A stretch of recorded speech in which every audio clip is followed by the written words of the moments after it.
Yo, and welcome to the CheckDown NFL Day One Free Agency Tampering period. Man, it's been exciting. We 2 hours in, man. There's been so many signings, so many changes. Some of the markets I think have been definitely skewed. Man, I mean the wire is open. Everything is moving. But man, Dre, how you feeling today, man? You got a few good signings that you wanted? I'm still waiting on the main signings. I want us to address the offensive line, but we did bring in Isaiah Likely, and special teams is important. So bringing in a new punter didn't hurt either. So I'm just curious to see how things progress throughout the day. Seemed like you just lost the talent too, man. Wandale Robinson just reached an agreement with the Tennessee Titans. He will be rejoining Brian Dayball. Yeah, I think that was expected for the most part. How does it say what the contract is? Now they haven't released the details on these two that I'm seeing so far. Not sure. That's one I'll be curious to see what his actual APY is The Saints have because signed Travis Etienne, which we in multiple situations thought that was going to be a point of emphasis, a need for them going into this free agency. We even addressed it in a draft a couple times, thinking that they might take Jeremiah Love, but they get Travis Etienne.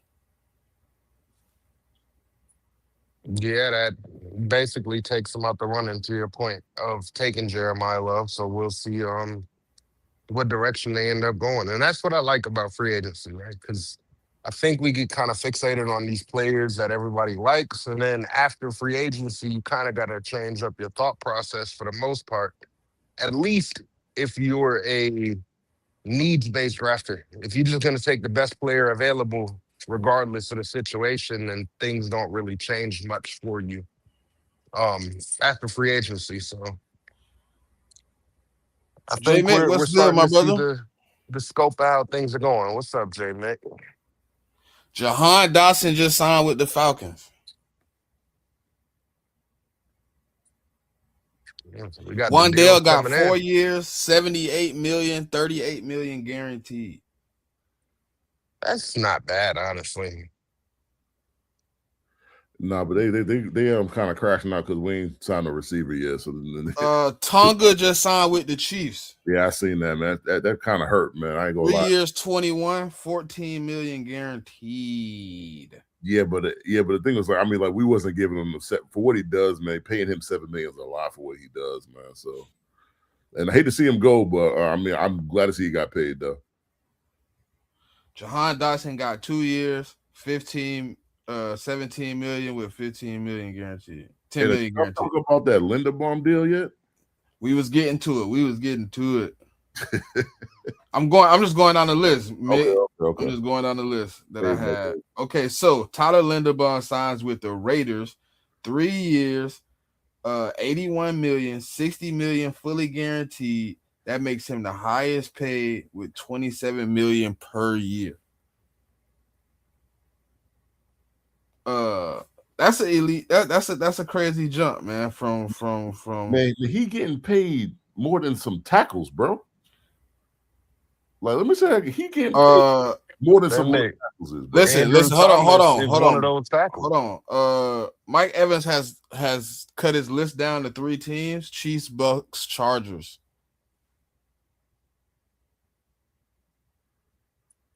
Steve Bucks and Chargers. I, if you had to guess right now, where do you think he ends up out of those three? Who? Chargers. Who?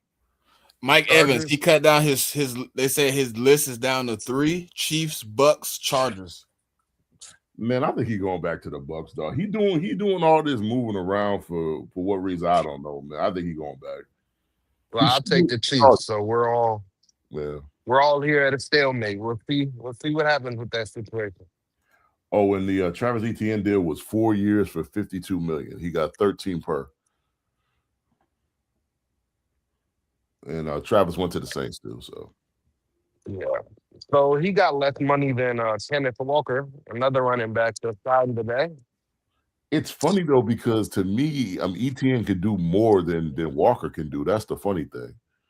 But Yeah, I was surprised that Kenneth Walker, if I'm not mistaken, now is the fourth highest paid running back in the NFL, or yeah, at least guaranteed money. It was something to that extent. yeah, Um, I think that's what that's happens. crazy. That's what happens when you get Super Bowl MVP, man. I mean, like the price go up. Yeah, the price goes up. That's why I'm always a fan of trying to get guys signed a little early instead of waiting and letting guys hit free agency, because that's when guys kind of tend to get overpaid.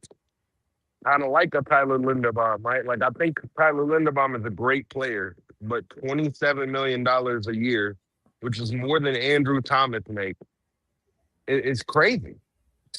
Yeah, but you gotta look at it too. Like the Raiders have all this money there. Before they signed them, they were 120 or plus over the cap, and and over the last couple of years they hadn't really spent a lot of money. So there's a floor that they got to get to. So they got to spend this money. So it's just a casualty of not paying your play, not not extending them early. The Ravens could have extended him a year ago after his third year, and they chose not to. So it is what it is. Man. I mean, it's just like Tonga. Like we were trying to extend him during the season, we couldn't get it done. And then when they re-engaged him at the combine, he was talking 6-7 million, and the Patriots was like, "Nah, like we're not going to pay you that." And then now he signed with the Chiefs. That's how it works. Yeah, for sure. How y'all feel about that Jalen Phillips, 4 years, 120, 80 million guaranteed? Woo. I wouldn't pay. Hey, listen. I wanted him back on the roster, but I wasn't paying that, cuz I ain't doing that. They giving that man Brian Burns money. Yeah, boy. Pretty much. For That's pressures. crazy. They pay him for Crazy. pressures. Not even sacks, pressures. He an older Abdul Carter. That's what you're telling me as of right now. Jesus Christ. Hey, look, Panthers. I know you had PTSD from last year with the Patriots, but you ain't have to worry about Howie Max in that one. I'm sorry. Wait, but can we put this in a perspective for a second, right? Because the fact that it's the Panthers makes it funnier to me, because the Panthers were the team that traded away Brian Burns because they didn't want to pay him. Yeah. And then ended up paying Jalen Phillips the same money that Brian Burns ended up getting. Like, damn, if I'm a Panthers fan, man, I don't know how I feel about right now.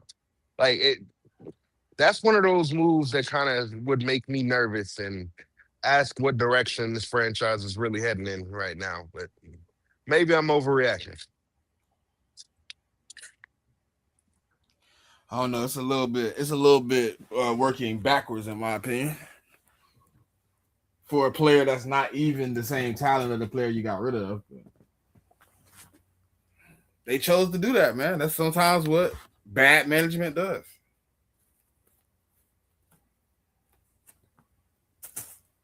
That's why a lot of teams and their front office don't get along, because the teams are in bad shape, man. But I mean, you gave him what you gave him at this point. You gotta live with the contract. You gotta endure that or endure the hit. So, but I do think like the Titans signing Wendell to 4 for 7. I think that's a good deal for them though. They didn't. I wouldn't call that an overpay. So, I just think it's more than the Giants were willing to offer. JMIK, your fan base is so hilarious, fam. Bro. They're crashing out, man. Like, 2 hours in, we ain't got a wide receiver. We're gonna suck. Like, bro, y'all gotta calm down, bro. But the one dude said, bro, if AJ Brown was to get traded to another team, yeah, I probably do something bad to myself. I said, no, it's not that serious.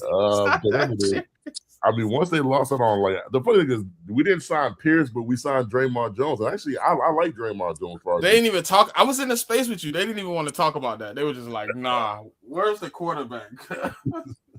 Yeah. It was pretty bad. I ain't gonna lie. But I see Mr. Dusty Trophies joined us. Oh, and signing just happened. The Saints are signing Bills guard David Edwards. Hey. I mean, like, the Saints is making big moves. You know, we so no more Ione and got jumped on. You know what I mean? Got fully attacked got berated, but they just went and signed one. So now they out of the deal for that guard. No, I came quarter till and nobody was here. That's why I asked, was we starting at 2, but nobody said anything, so I'm back. Oh, and I must have missed that too. My bad. Yeah, I was watching The Wire. I ain't gonna lie to you. Fred Warner. Is there any truth to the fact that y'all might trade Fred Warner? What are I you don't hearing know, there? dog. I don't know. We don't leak anything, so I don't know.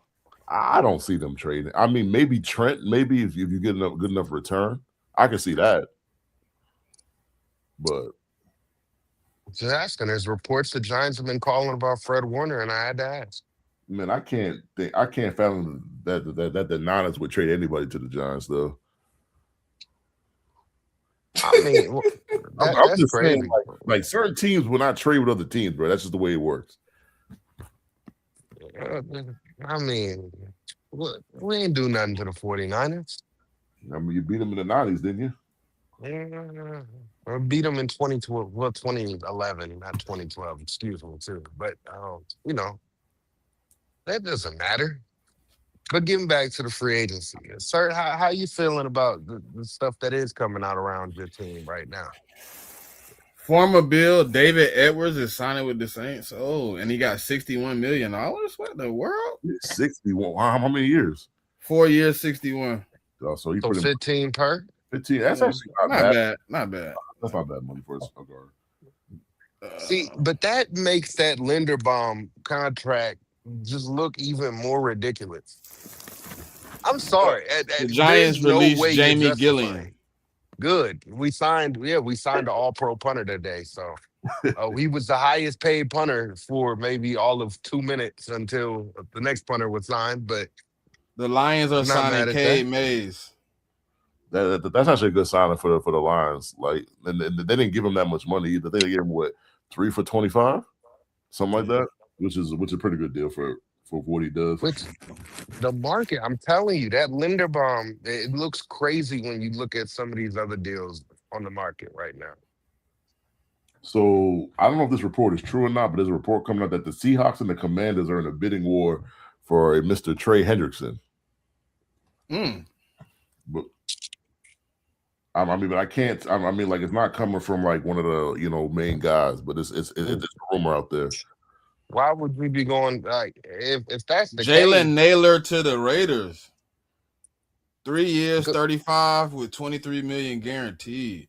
That's not bad money though. That's like 10 per. Yeah, that's not bad. That's not bad. No, that's not bad. I mean, it's better than that. I mean, Linderbaum deal. I'll tell you that. Now the Raiders active, boy. They said, "Hey, we got to spend it, so we going to get us some peoples." That's what you got to do. Yeah. It's reported that the Saints are fielding trade offers for Alvin Kamara. Well, yeah, they just paid a running back, so yeah. What do you think that Alvin Kamara will fetch on the trade market right now? 4th, late round pick swap, a 4th, maybe. I think at best you're looking at a 5th. He's a running back, bro. They're not valued too highly. I give you the 4th just because of his receiving ability. That's the only thing. That's the only reason I went up a little bit to the 4th. And that's best case scenario. That's best case scenario. But I'm probably with JMIK. Yeah, somewhere like a 4th or 5th. And then if we get to the point, we might be conditional in these things. This thing might be a conditional 5th. Yeah, you can do that though. What about a deal like the Colts got for Michael Pittman, where it was just a late round pick swap? Yeah, but that's just trying to move off of him. Yeah, but that's also because he had to take his contract that he was on already. I don't know off the top of my head how much money is left on the Kamara deal, but I think they just somebody knows. I could have sworn like they just altered his contract or something like that like last week. I don't remember the details, but I remember seeing a tweet about it. Oh, you're right. Yeah, you're right. It made it easier for them to move off of him. This was what the report was. So I don't. I mean, I don't know if I'm trading for Kamara at his age. Are you? I mean, I don't need to. So, Well, um, I mean, but not like for your team, but just in general. Would you? say it was a team, and I already had an RB1. I needed someone to come in my RB1. Then I probably do it. Um, that's the one where I do it. Like I don't think you can depend on him to be your RB1 anymore. I just think he's had too many injuries, and he's reaching he's reaching the age where I don't think it's possible. I mean, for him to be like touching the ball 20, 25 times again. The Jets have D tackle David Oyamata. Oh yeah, he played for the Falcons last year. I Yeah, think. 1 year, 10.5, 9.65 guaranteed. That's not bad. Yeah, The Jets doing a little spending too. The Jets doing a little spending. I think they had like 70 million themselves. Yeah. Yeah. But honestly, like most of the contracts haven't been crazy for the most part. Like I was wrong. I thought Malik Willis would get upwards of 30 million. Yeah, I thought the He same thing. signed today for a pretty team-friendly deal, I would say. But I also think he went to a destination that a lot of people said he was going to go to in the Dolphins because his, like the DC was there, the assistant GM with the Packers went there. So, I mean, I'm looking to see the reporting that comes out, but maybe he took less to go there because that's where he wanted to go. I can Could see be the that. case. I thought the Cardinals would be involved with him too, but maybe they weren't interested. I don't know.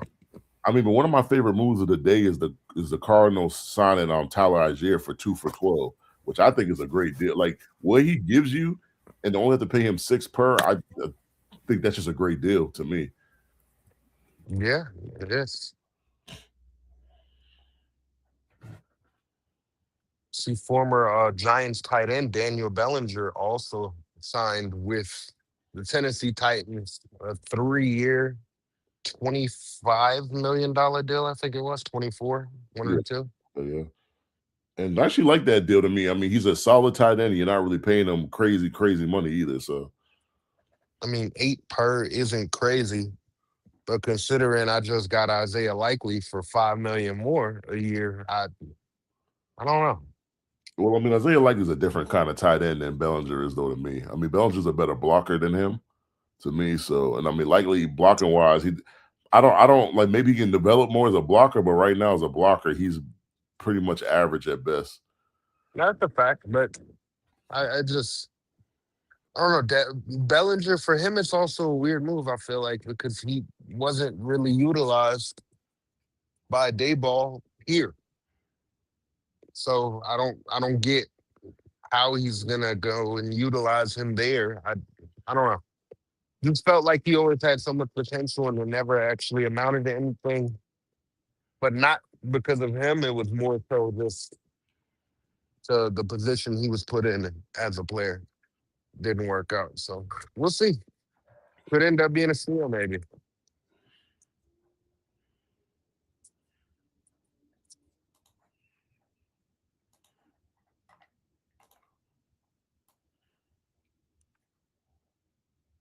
Who's the top free agent remaining in y'all opinion? To me, it's Devin Lloyd. To me, because I mean, it's been radio quiet on him. I haven't heard no news on him. He's supposed to be the top linebacker in the class. Yeah. Does that make you feel like the Jags are trying to work something out more than another team beating them out at this point? I mean, the reports before it started was that they weren't going to have the money.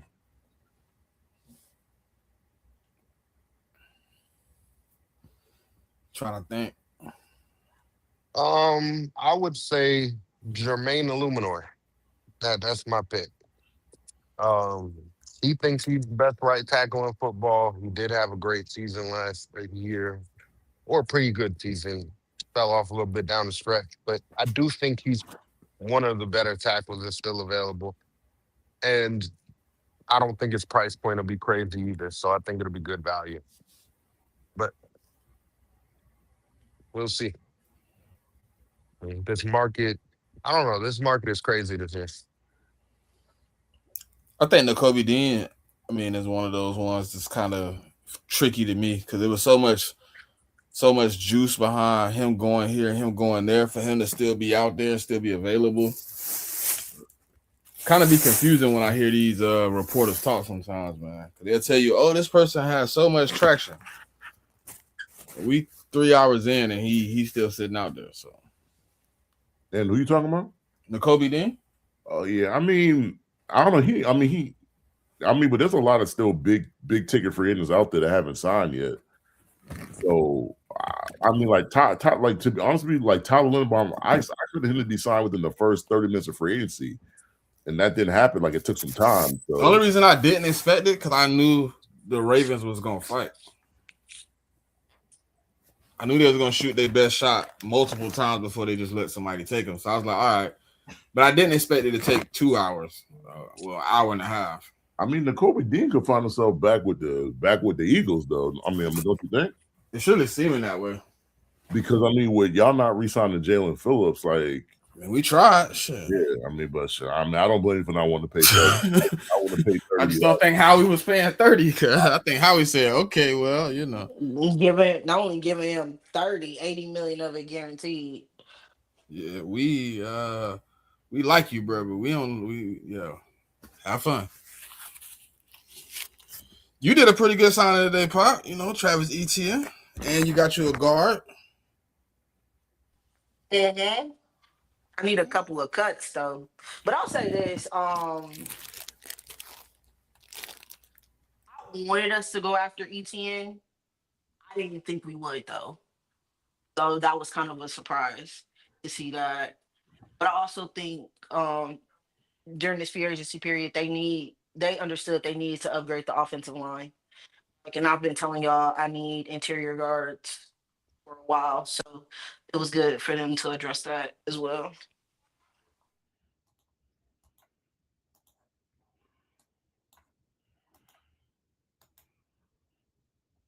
Yeah, I mean, because you guys signed David Edwards from the Bills. I mean, he's a solid guard for sure. So yeah, and paying him 15 per, I think that's a great deal for us as well.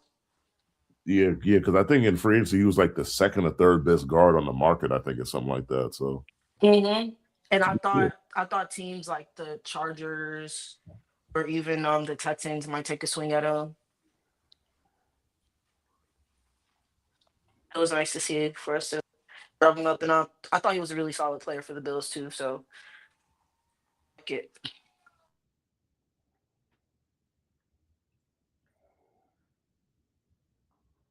It's been very interesting, say the least.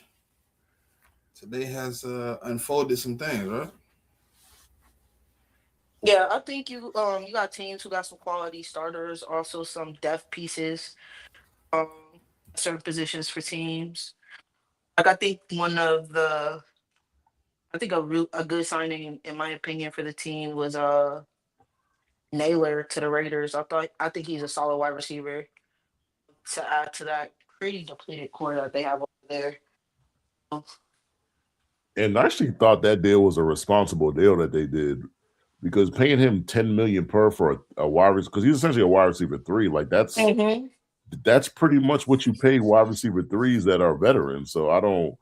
Yeah, I mean, and it's a 2-year deal essentially because all his guaranteed money is in the first 2 years. So if it doesn't work out year 3, you can cut him and he won't count against your cap or even hit you like with a crazy dead cap number either. So I thought that was a really good deal that the Raiders did. Yeah, I mean, because like their deal for Linderbaum kind of concerned me, like, because it was an extreme overpay. So I'm like, who else are gonna overpay? But I mean, they overpaid at one position and they kind of stayed on par with another. So that's always a good sign. But I think that overpay comes from like a situation where like you fighting with a whole slew of teams. Like sometimes you just, you know what I mean, you just shoot yourself out a little bit. You know what I mean? You bidding, you see the price kind of going up. You feel like, all right, I'm gonna just shoot this number out here just to get ahead of everybody else. and then you find out like maybe you were 3 million ahead of everybody, but ain't that like the downside of bidding wars though? You really don't know what the other team bidding. Yeah, but also you can look at it like I'm going into this negotiation saying my lowest is 20 because that's the tag, right? The tag is 20 million. So I'm not going lower than that. So for us to get a deal, we gotta compromise at some place. And I do like 27 million. Yeah, that's an extreme overpay. But to your point, you don't know what other teams were offering. Because, like, what if a team was offering him 23, 24? You're like, man, if I want to get this done, I gotta throw in an extra 2, 4, 5 million.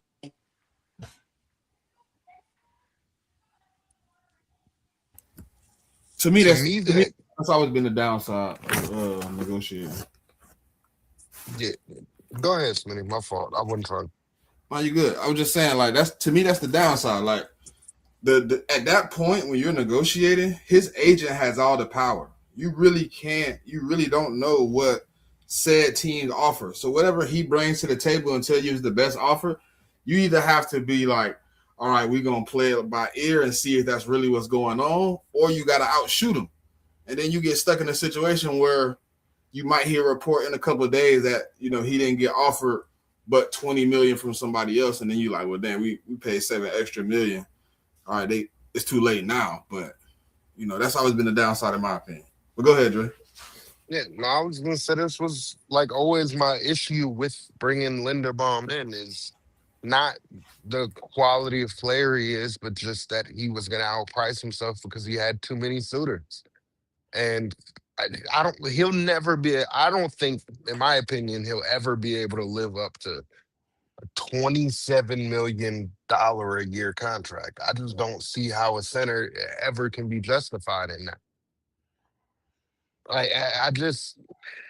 I think they're gonna look back and they're gonna regret it. And I mean, honestly, I have some other thoughts on the Raiders and their off season and some of the things we're hearing, but that's a different story for another day. And today Yeah, we're here to like, talk about the free agents. yeah, like, but to the point you're making, Dre, right? You look at him at the 27 mil, then you look at the next highest paid center, and it's Creed Humphrey, and it's like, can you live up to what Creed has done? Can you do that? Are you that quality? Can you exceed it? Because you're making more than him. You're making what, 11 million more? So can you exceed his type of play? And Creed I is getting just Creed's getting 16, he's Nah, getting 18. 18. 18. So he's at So nine so more a so year. so, so you're at 9. So like I don't see him ever being of a caliber of a Creed, in my opinion. I mean, my only thing is like if he was to be first team All Pro center for the next 2 years, not saying it's worth the 27, but at least you're getting something out. You're getting That will be high a quality. justification. Yeah, like 27. Because what you're talking about is going from 18 to 27 is like a 50% increase from the second paid center. I mean, that's what you're talking about. Mm-hmm. So I don't think you can ever. I don't think it'll ever be worth the 27. But if he plays at as the number one, best player at that position, then at least and then you could justify it to your own fans saying, well, hey, he might not be worth 27, but he gave us this great play for 2 or 3 years. Yeah, that's a fair. That's fair.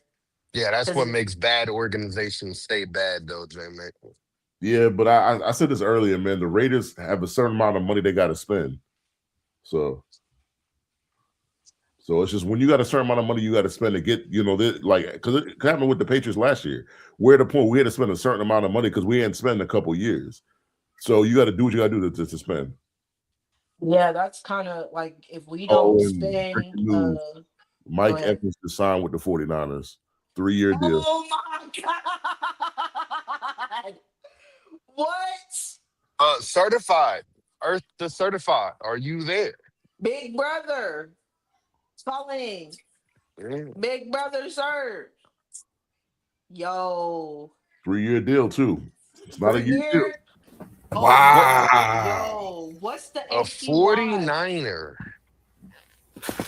Didn't see that one coming. Well, I we'll get the actually like that details here in a last few year. minutes, but I No, I I like it. wanted I to know like the it. details. Oh, and Jamal Dean just signed with the Steelers too. Wow. The Jamal Dean signed a 3-year, $36.5 million deal with the Steelers. That's a great deal for the Steelers, though. That's good Jamel Dean, the value, yeah. quarterback.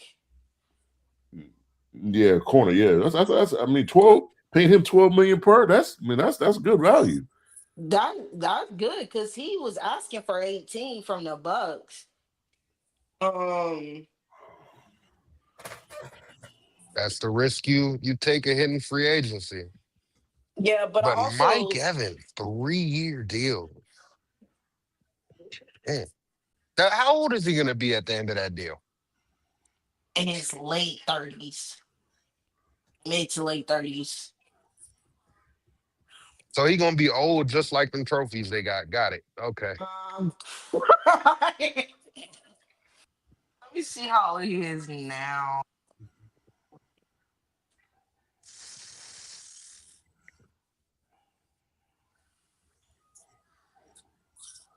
He's 32 now. So at the end of the 3-year deal, he'll be This 35. probably only really a 2-year deal, though. To be honest with you, they could probably cut bait after the second year if they want to. Well, actually, he'll be 33 once the season starts. So I Good brother certified. What's going on? don't think he there. But dang. Hold on. Let me hit up Fletch real quick.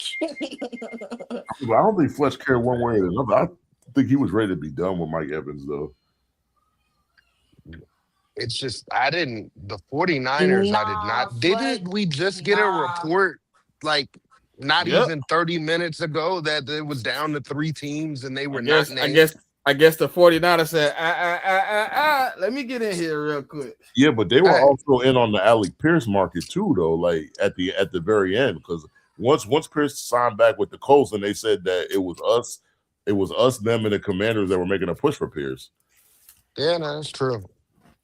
I remember, I mean, when we first started the show, we literally all picked where we thought he would end up Yeah, out of the off the 3 teams teams. presented. Yeah, but And none of them were the 49ers. you know what happens when you see stuff like that? You know what happened? John Lynch called and said, Hey, I see you, you know what I mean? You might be about to make a deal, man. What we got to do to get in there? They had to pivot, so maybe they pivoted. After we see the details, we'll kind of know. We'll Yeah. see. Because there was, I'll just say this. Nothing's official yet. Because I saw this with, I think it was 2 years ago with him. And the Texans were trying to sign him before he re-signed with the Bucks. So we'll see if he's just trying to use this to. Now they say he agreed to terms. Yeah, I mean, and you still got to. Yeah, but the problem. Yeah, you still got to sign it. Yeah, Yeah, that's but what I'm these deals, saying. they don't become official until Yeah, Wednesday, until because the league year officially we starts. can usually we can literally use JMIK's team. That's true. Like last year, homeboy agreed to terms with the Panthers, turned around, signed with the Patriots. Like that's a fact. That's a fact. Happened to the Broncos a few years back too. It's yeah, not. It's Got the rare though. player. It don't happen like every year though. That's not a. I mean, I hate this. No. I hate to see. I even hate when it happens though. Like it's kind of that's kind of like. I mean, so what I'll say is like most players will like keep their word, like because that's what you're pretty much calling the team and saying to them like, yeah, we agree to terms. I'm giving you my word that I'm gonna sign here. So that's what you're doing. I get that, but it's still business at the end of the day. And if yeah. Team B called me up and they're offering me $10 million more dollars or $5 million more dollars than you are, I might have to reconsider. Yeah, that's Like what I'm it's not saying. official until it's official. Until I sign on that dotted line, it's not official. This is still a But business I at the don't like end of that. the But day. listen, I don't like the tampering period in general though. I've said that Oh, before. okay. Oh, okay. I don't like the because it's kind of pointless. Like because now I have to, as a team, I have to sit here and hope for 2 days that you don't do that. Well, I'm just saying, as a team, you should still be trying to address it. If you get what I mean, like don't just hope you're gonna get this one player. Well, No, that's I'm like saying. So what if we look. Like right now, Tyler Linderbaum, they have they put their money all in. They believe Tyler Linderbaum is the starting center going into 2026 for the Raiders. If he up and signs another contract in 3 hours, they're screwed. Yeah, but who's gonna pay him over 27 mil? Like that's what you got to take into consideration with us, man. The only I team that mean, done it was the Titans. That's it. I Well, think the reason you don't see it often happen is because of the relationship and what it can do to a relationship that a GM Mm. and an agent have. Now, that's not to say like it never happens, but I just think that when you do it, like I get it, it's business at the end of the day, but it's still bad business what you're doing, and you're putting that team in a bad spot. So yeah, if you do that, I would expect in the future for you not to get those same kind of business dealings with that GM or with that franchise in general. So that probably plays a part into why, for the most part, we don't see guys change up.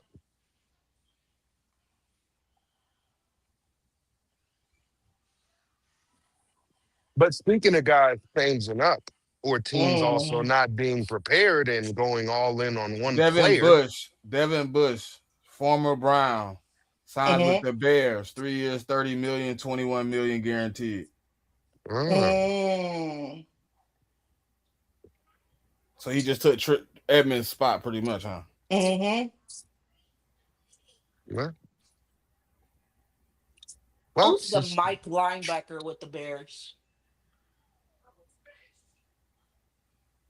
I thought it was Edmonds. Mm. well, Okay. look, real quick, because we were talking about teams going all in on players and those sorts of things. And, there's one team out there who recently cut a wide receiver and was pursuing another wide receiver in free agency, but he decided to stay with the team that drafted him. JMIK, can you tell us what's going on over there in Patriot land? Because, like you said earlier, your fan base has been crashing out. Tell us what's the temperature over there. I mean, they want to sign a wide receiver. I'm 2.5 hours in the free agency, bro. I'm not about to stress out. The same thing happened last year. Like we signed Diggs on day 2 or day 3 of free agency. So it might even been longer than that. So I'm sure they'll work something out. I mean, either via free agency or the trade, they're going to add somebody. So I'm just not that pressed about it. Like I mean, we signed Draymond Jones. Like I love that signing to make our edge room better. They signed Gillian from the Bills, a fullback, because our fullback was dog crap. So I mean, something like that. That's an upgrade. So I'm not. I mean, Tonga to me is a big loss. I mean, I wish we would have re-signed him in the middle of last year, but that just didn't happen. I mean, there's more than one position on the football field at the end of the day. Like wide receivers are important, but the offensive line's important, the defensive line's important, linebackers important, the secondary is important. It's just not. You just don't solely win games with wide receivers. That's not how you win. So I'm just not that pressed. So that's how I view it. So I mean they got time to make moves, whether that's either through trade or free agencies. We'll just gotta see what they do. Yeah, for sure. I mean, could you guys be in the market for Brandon Ayuk? I think he's going to the Commanders. I don't even think there's any doubt about that. And he wants to play with his best friend, man. Mm-hmm. So I don't think there's any way around that. I mean, obviously the 49ers have to either trade or cut him first. I mean, that's the one thing I be hearing people say, that he's just automatically going to go somewhere. But to do that, he got to be a free agent first, or he got to be cut. Well, yeah, but they voided all of his guaranteed money this past season, didn't they? Did they not? Yeah, they definitely did that. But for you to sign him, they still got to cut him, though. I get that, but it's like if he's not going to play for the 49ers. Like, Was let's it be all for his real. guaranteed money or the guaranteed money for the current season? No, I think there's My more. understanding I was think all of it. it I was think the it's all. contract. Like they voided it. They voided all of his guaranteed money based upon him not adhering to certain things. Oh, well then, yeah, he gone then. Yeah, I mean, but they actually have to do it first. That's the thing. And like, what's to say a team don't call them and be like, oh well, and we, and we'll give you a 4th round pick for IU. Who's to say that they won't do that? That's what I'm saying. Yeah, You yeah. just So I guess we won't really see until once the new league year starts. and they officially cut him. Well, once they cut him, if he's free, he's definitely going to the Commanders for sure. But I mean, who knows? Like if I'm a team that needs a wide receiver, and I know that that's the case. My only thing is about Brandon Ayuk. Like I don't know. For me, when you do stuff to avoid that kind of money, it was like what 40 something million in Garrett. Like I just can't trust you, man. Like I don't know what you're going to do. So I don't know. Like I wanted Brandon Ayuk at a time last year when they said he was on the block to be traded, but his actions lately, like I don't want to trade for him. I mean, honestly, I wouldn't want to sign him in free agency either. Yeah, Like, I agree. I would be very hesitant to sign him. I just don't know what he's going to do at this point. I mean, yeah, you could pay him and then he could be like, I didn't get enough, so I'm just gonna now do what I want to. Yeah, I mean, you just can't trust him at this point. So now he on the prove it deal, right? He should be. I mean, even for the Commanders should put him on a prove it deal. Yeah.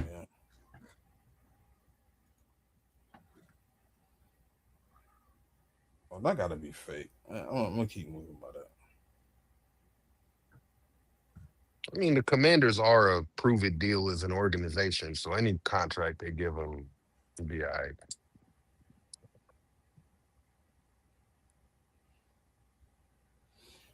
This Malik Wallace contract is very, very affordable. Yeah. Yeah, his salary for 26 is 1.25 million. Mm-hmm. They needed that though with that cap hit from that dead cap from Tua. And his 27 guaranteed salary is 21 and a half. But this year he's not missing out because the signing bonus is 22 and a half. So if you look at that, like your 26 salary, like he's gonna make 24 million this year. Yeah, they just did it to where he's not hitting a cap any more than is going to, because they're splitting that 99 million over the course of 2 seasons. So yeah, and they also leave themselves open. If he's not good, they could draft a quarterback next year, and then after 27, they can get rid of him. Mm-hmm. It's being reported that Mike Evans leaving Tampa was a decision made not about money. The Bucs were presumed to have made an aggressive offer, possibly even a better offer than San Francisco. What was it Then about? He said he wanted new challenges going into the last years of his career and an opportunity to have deep playoff run. Okay. So basically, he wanted to go to a real organization, is what he was saying. No, basically, well, I'll so say why did he go to the 49ers then? Oh, wow. No? I'm not going to address that. Okay. I'll just say this. Mike Evans was very dissatisfied with the team the last 6 games of the year last year. And then specifically the Bucks and Falcons game, the last game of the season, where the Bucks gave up 28 yards in 3 plays, something like that, to win the game with a walk-off field goal. Like, Mike Evans didn't even stay on the field for them to kick the field goal. He stormed into the locker room, and it was reports of him yelling and cursing and stuff like that. So you can see the breaking of Mike Evans with the leadership, specifically the head coach here. So I thought they would potentially be able to work it out, but with what Smitty just said, kind of leads credence to what I saw last season.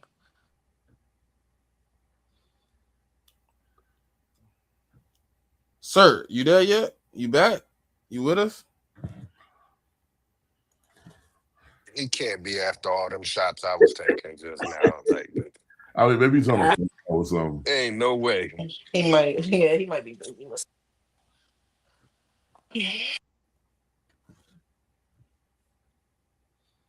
It look like it's still hot out there though. Like it ain't Jalen Watson deal. 3 years, 51 million, 25.9 fully guaranteed. So they basically just decided to take the whole Chiefs cornerback room. They say we'll take him too. Don't worry about it. Don't worry about it.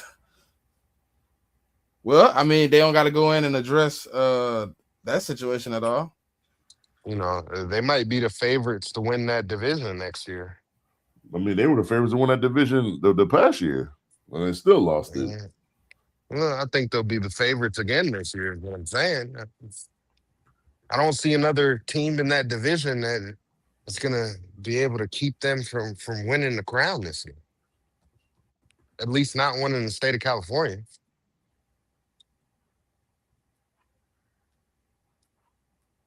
So is it possible they gave him 3 years, 81 million? Who? I don't. I want to know what the deal is. The Niners. I mean Well, it's going to take some time for it to like. I don't think you're really going to know how it's exactly structured. Maybe the guarantee money might come out today. Mike Evans, 3 years, 60 million. They haven't released the guarantee. Yeah. Wait, that's it? Yeah, 3 years, 60.4. It's 20. So 20 a year. I mean, I'm gonna guess if he's only getting 20 a year, that 45 of it is guaranteed. Probably something like that. Yeah, but there was also a rumor that there was a bad team that was like offering him money, like more money. The rumor was 27 a year. Yeah, so it must have been a bad team. He's just like, nah, I'm not doing that. The Browns.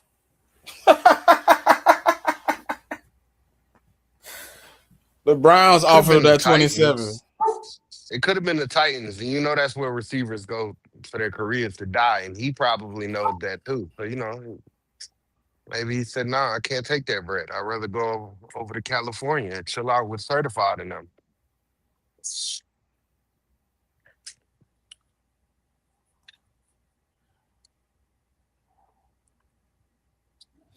Yeah, this is kind of interesting, man. That he now I do want to know who offered the 27. I mean, it'll come out at some point. Yeah, I know it will, but I'm just curious. Who was the team that was like, you know what, we're gonna go all out?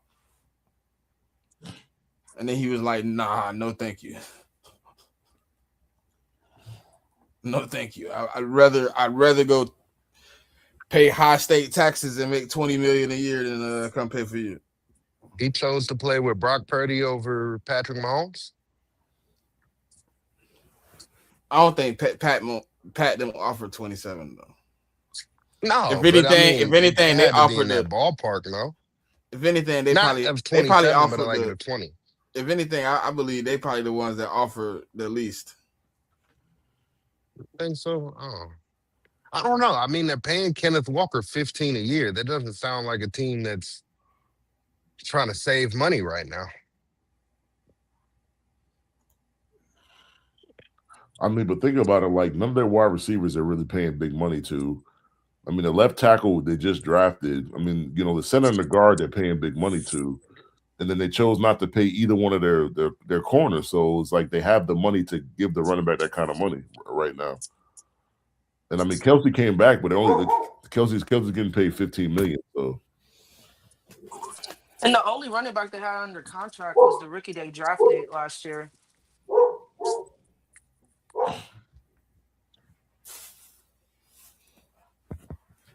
I'm glad they finally. I'm glad I don't have to hear them cry about Pacheco no more. Jesus Christ! Finally get Pacheco out of their room so they could be like.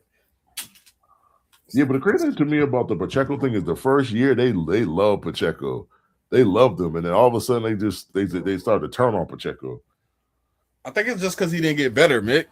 He the same person that we seen year one in year 3, 4. You know what I mean? He the same running back. It was more they drafted Hilaire in the first round and he was ass, or he was trash. And they just wanted a relief, and Pacheco was the relief. They got Pacheco the first year, he was good, and then after that they just turned on him. Well, Hilaire never shook back after he broke his hip. I mean, Pacheco. I mean, not Pacheco, but I mean, like Hilaire was good in that. I think his best game he ever had was his first game that he ever played, and after that, it just didn't go well after that. So, man. Yeah, no, it wasn't good. But like, yeah, to your point, I think it's just the deficiencies in his game just became more obvious as the seasons went on. And then again, his failure to really grow as a running back and his vision problems like really started to become obvious. So yeah, a lot of fans were kind of off of him for the last couple years. So, what is your favorite move of free agency so far?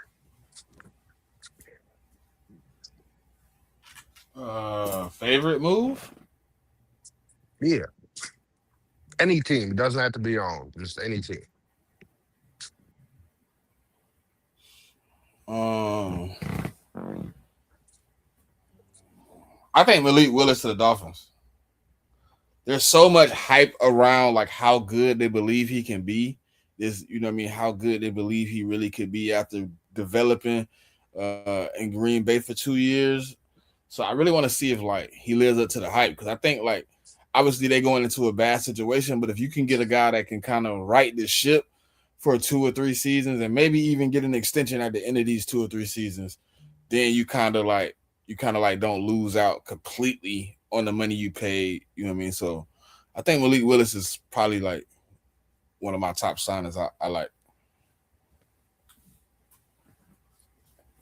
I'm a cheat, but it was I guess it was like a trade and sign, but Rashawn Gary for the Cowboys. I think that was a great move, and it kept them from just throwing a crazy bag at Hendrickson. Yeah, but And you know they paying him more than they would have paid Micah over the next 2 seasons. I mean, look, part of that is just the cap going up. The cap going up, those numbers aren't the same as when players was getting those numbers before. I'm just saying. So It's interesting that they paying more money for Rashawn Gary than they would have paid for 2 years of Micah. yeah, it's the same thing as with Jalen Phillips. Yeah. Yeah. Sheesh. But no, I did like the Rashawn Gary trade. I think you could have maybe just waited it out and got him off the market. They basically released him. He put out a whole like statement about being released, and then you had to give up capital, but I think he'd be all right. What about you, JMIK? Favorite deal.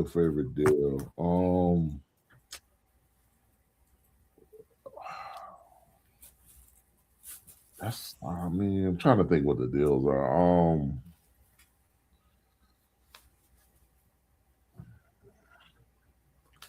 I was gonna pick Tyler Linderbaum, but I think the overpay just makes it like Yeah, man. Yeah, the overpay just makes me mad. Like I don't even know if I can say it's a good deal no more. I don't think it's the best move, but I think I'd say Pittman, the Steelers trading for Pittman, is because behind DK they had no wide receivers, realistically. So I mean, Pittman is a good number 2 to DK. I mean, like it gives them a lot of size. Like I know it's not a sexy deal or anything like that, but I think for that particular team, like it does a lot for their wide receiver room.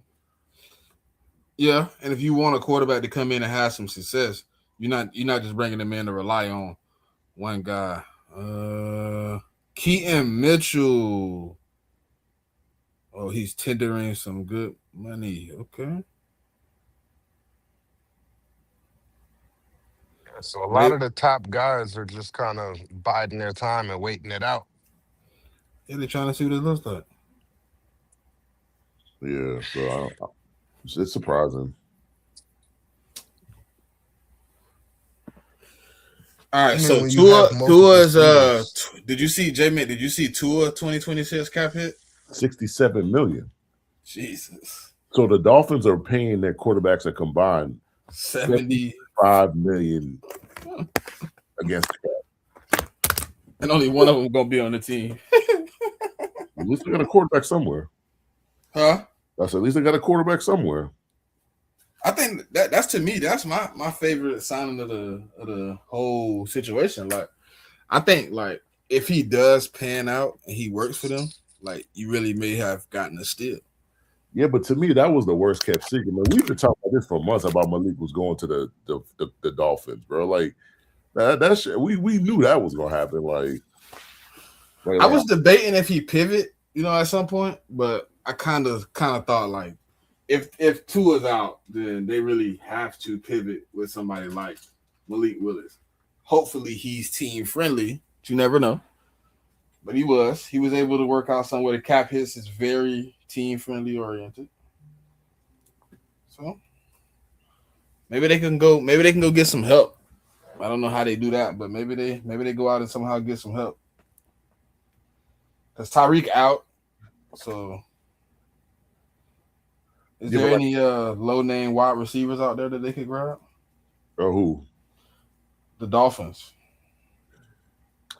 I mean, they still got Waddle, and they got the kid Washington they drafted a couple years. There, even without Tyreek Hill, like their wide receiver room is not that bad, to be honest. Like they could just draft another wide receiver, and maybe like the second, third round, or maybe if they want Mekhi Lemon at 11, they could draft him there. But their wide receiver room is not bad.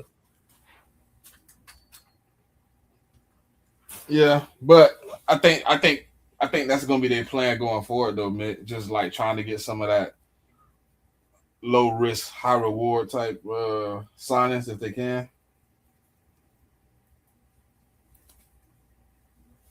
I want to see what Keaton Mitchell go, man. Well, I mean, they tendered him, so unless someone's willing to give up that whatever, no, they didn't. They didn't. Oh, I thought I said they did tender him. No, they're not. Oh, so that means you're a free agent. So. Yeah, they said he's an interesting name that just hit the wire. Oh, interesting. Yeah, the Ravens aren't tendering Keaton Mitchell. Intriguing addition late in free agency.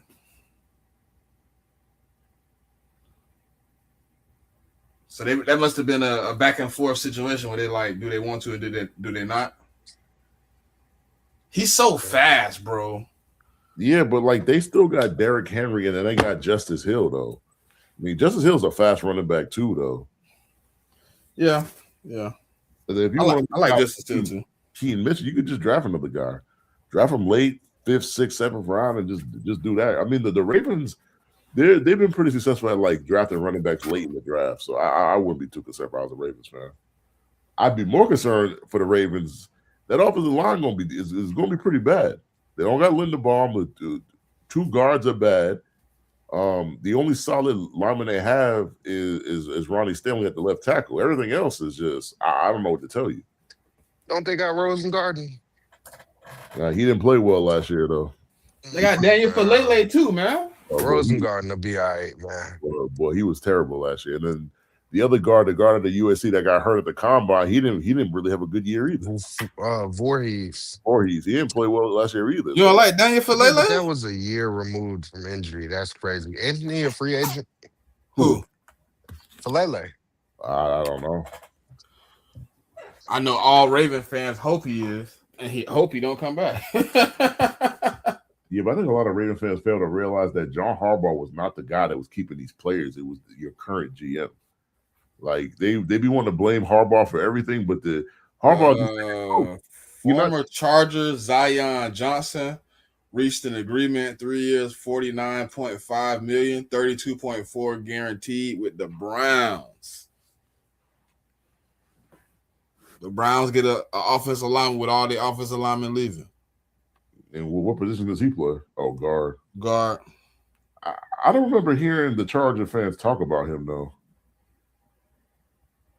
Well, I mean, now they got a guard and a tackle now, so they just need to sign another guard, a center, and a right tackle. I want to say I remember him coming out. I think he went to Boston College. He's a decent player. It's not a bad deal. It's like $15 million per, that's pretty much, if you sign a guard that's worth something, that's pretty much what you're paying them. Pretty much, because I think the highest priced guards are getting like 22 million, something like that. Yeah. Outside of that dude from that one team that just got superiorly overpaid. He's not a guard though; he's a center. But wouldn't that be in the same? Isn't that the same to me? The same thing? Nah, guard. I mean, centers and guards get paid differently. I mean, you're talking about a tag, then they all. What's the difference? What's the difference between the highest paid guard and the highest paid center? Well, now that Linderbaum got paid, it's not. Nah. Take Linderbaum off the table. The highest Humphrey compared to the highest guard. paid is 18. I think the highest paid guard is on the Panthers. I think he's getting like 22, 23. I think I could check though. But I think the highest paid guard was getting like 22, 23 million.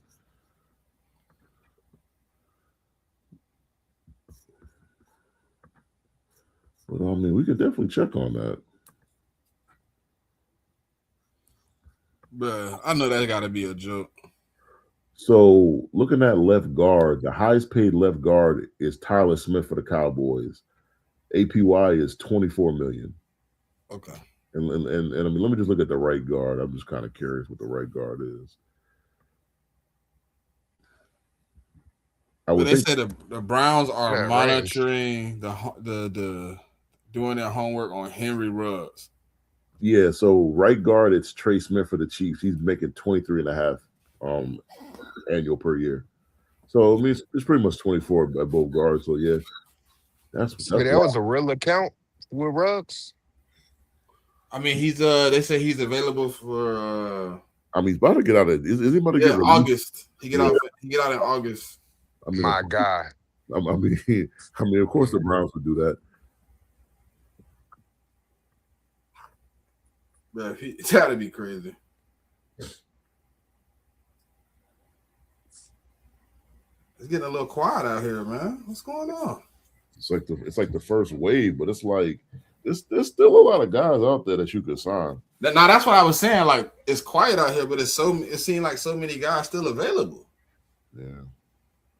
I mean, these guys are they got 4, 5, 6 suitors, some of them. Like they're agents working the phones. They're trying to pit all these different teams against each other. They're trying to get the most amount of money they possibly can get. Yeah, true. You're right, brother. They trying to fleece people out here like Tyler Linderbaum did. I mean, I'm never gonna be mad about a dude in his bag. So they said Linderbaum didn't fleece, man. Who's saying that? Who said that? The Raider fans? Yeah. They said that's what you pay top talent for. So you pay 50% increase at the position? Hey, man, I didn't say it. I didn't pay him. And no one's got me cussing on the podcast right now, man. It's crazy. Because if they trying to tell me that, I'd be like, bull crap.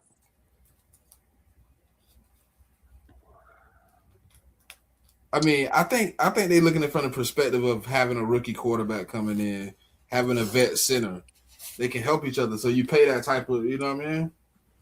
Can we tell the truth about their rookie quarterback? Listen. No, we can't. He hasn't played it down yet. We can't tell the truth about somebody that hasn't played. So I want to pose a question, right? Who do you think is a better like? And don't think about Cam. Don't do it. I was there for that. Let's do it. Don't do it. I mean, we don't got no other news to talk about. So let's talk about it. I mean, no, we're not even talking about, but just like a question. So, who do you think is the better prospect coming out of college, Cam Ward or Francisco Mendoza? Cam Ward. What? I don't know how that was a question this morning, bro. I do, but I've been hearing people saying. I was in that space with you this morning, bro. I was in there. It's Cuban Tim Tebow, man. Listening though, the thing I was in the space, but I really wasn't listening though. I was listening, and when he said it, I was like, "Huh?" Yeah, Cuban Tim Tebow, man. Man, I'm not gonna do him like that. He's better than Tim Tebow. Yeah, he's better than Tim. He's better than Tim, but he's the Cuban Tim Tebow. Y'all gonna see. Nah, he better than Tim, bro. Tim had no ability to push the ball at the field ever.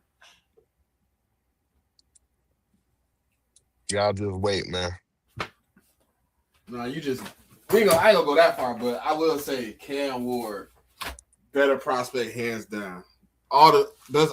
Basically almost all of his positives is way better than, you know what I mean? What Francisco Mendoza brings. Jaden Daniels or him, who's a better prospect? Jaden Daniels or who? Or Fernando. I mean, that's not even a question. Come on, definitely. What are we doing here? That's not even Drake May or Fernando. That's even worse. That's even worse. That's even worse. What's I mean, going Like, on? just and compare Fernando to all. Just personally, look, we gonna have to do this on a future episode. I want to go look at all of the first round quarterbacks drafted in the last 10 years, and I want to compare them as a prospect, not what they ended up doing in the NFL, as a prospect to Fernando Mendoza. personally, And I don't think he's gonna be towards the top of that list. I'm gonna be honest with you. Personally, you shouldn't be comparing them to Caleb, to JD, or to Drake. You might be able to compare him to maybe like a no, I'm not gonna disrespect Mendoza. So I'm gonna compare him to like a JJ or a Penix because they ain't really Penix. I think Penix is a prospect. Like I think that might be more of a comparison. I don't think people view JJ as a prospect that highly. To me, and I mean Bo Nix, people didn't view Bo Nix either. But I'd probably say maybe Penix. But I'd probably say as a prospect, I think Penix is still a better prospect though. His arm than me is stronger.